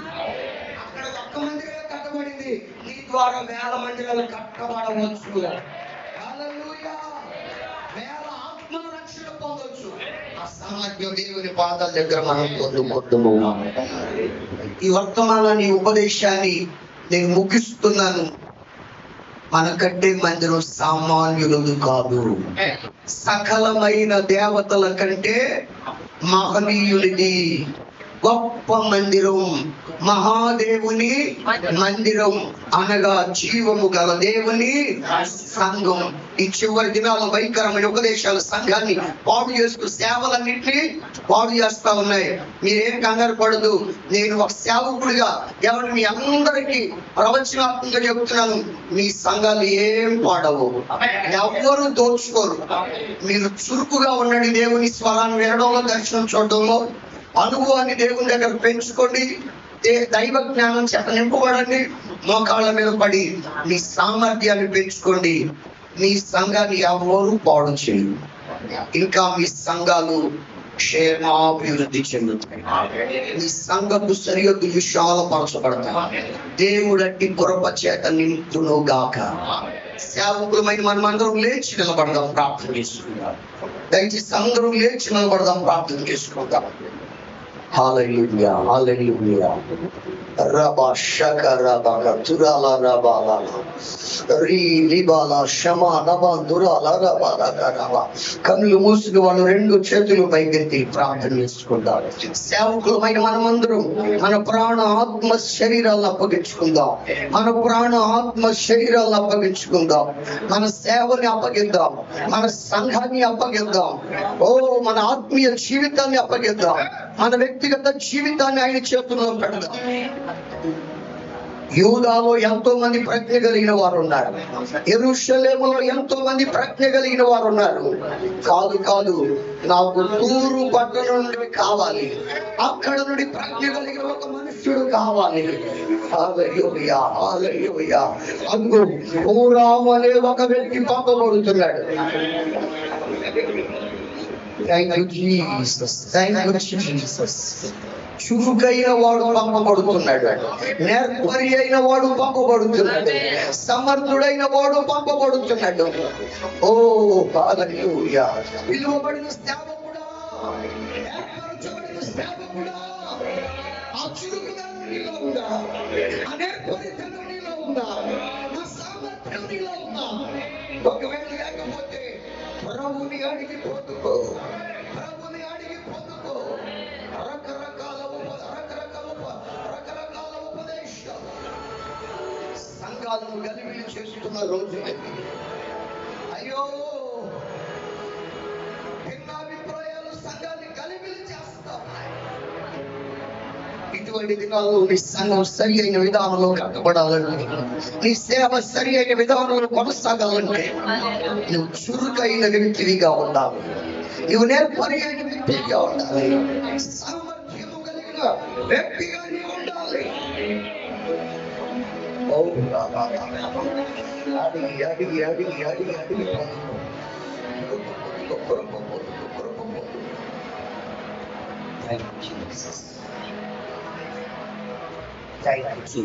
Hallelujah.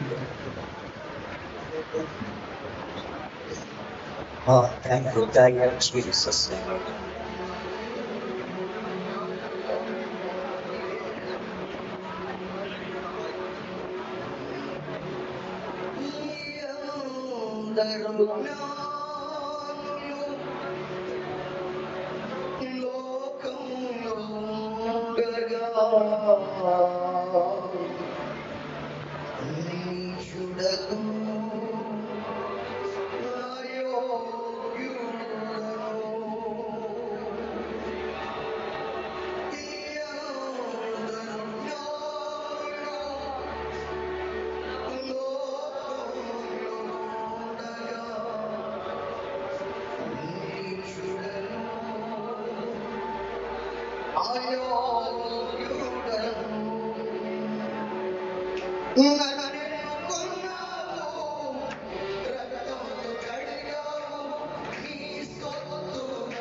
ఈ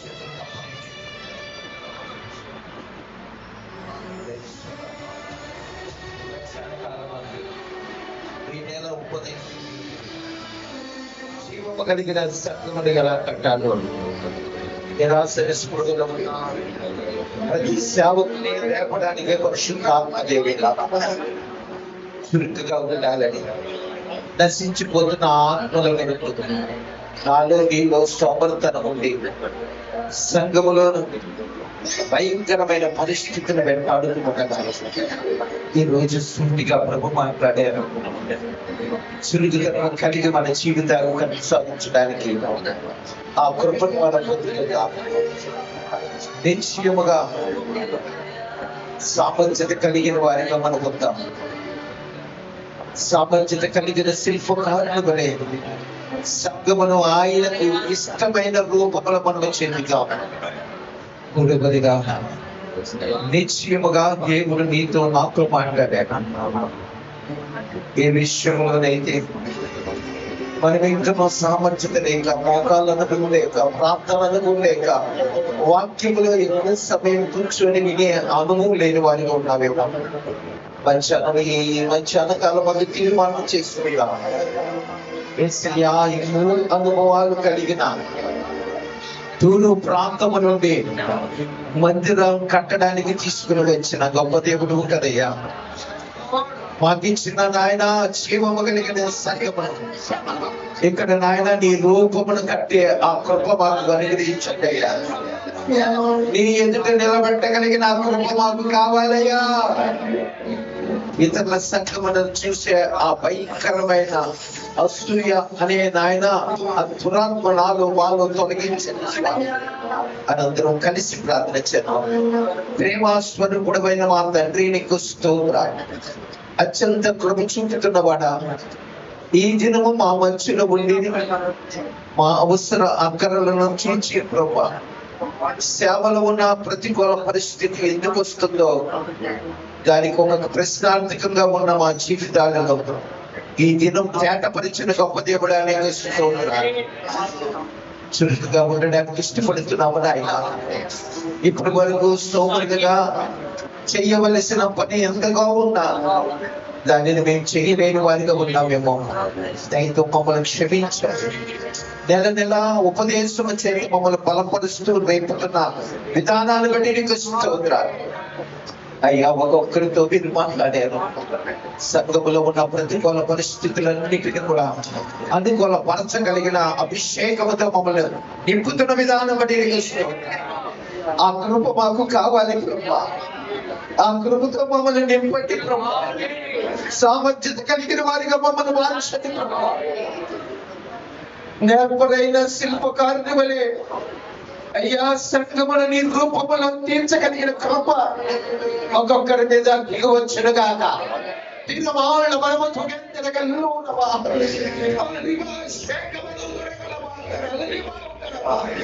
ఈ సేవకులు ఎక్కడ నిలబడుతుండగా ఆ క్షేత్రంలో ఉన్న ప్రతి బిడను నాయన వేల వేసి తోడుగంట రాబోతున్నందుకు స్తోత్రాలు.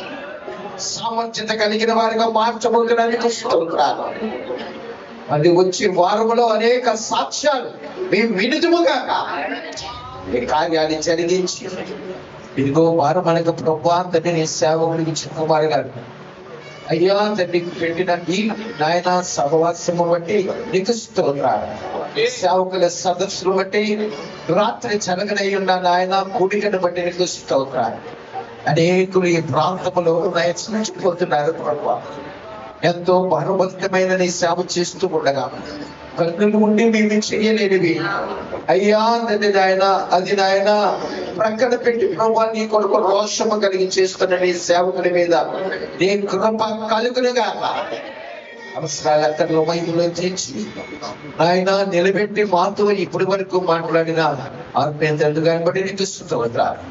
ఇంకను ఆరోగ్యము కృపను క్షేమాన్ని అనుగ్రహించి వచ్చే నెలకి నాయన మేము ఈ సామర్థ్యతను పొందుకున్నట్లుగా నిశ్చయముగా ప్రభా 3 అంశములో మేము నాయన నేర్పరైన శిల్పకారుని వలె సంఘమును చెక్కగలిగిన కృపయమని అయ్యా చురుకుగా నీ పని చేయటకు కృప చూపడానికి ఘనతయు మహిమ ప్రభావాలు మీరు పొందుతున్నామని నచరేడని యేసుక్రీస్తు నామమున పేరిట వేడుకొని పొంది ఉన్నాము ఆ పరమ తండ్రి. ఆమేన్. మన ప్రభు యేసయ్య కృప తగిన దేవుని ప్రేమ, పరిశుద్ధాత్మ దేవుని సన్నిధి, సహవాస, సమాధాన, ఆశీర్వాదాలు ఇక్కడ కూడి వారికి సకల పరిశుద్ధులకు సదాకాలము తోడి నడిపించును గాక. ఆమేన్.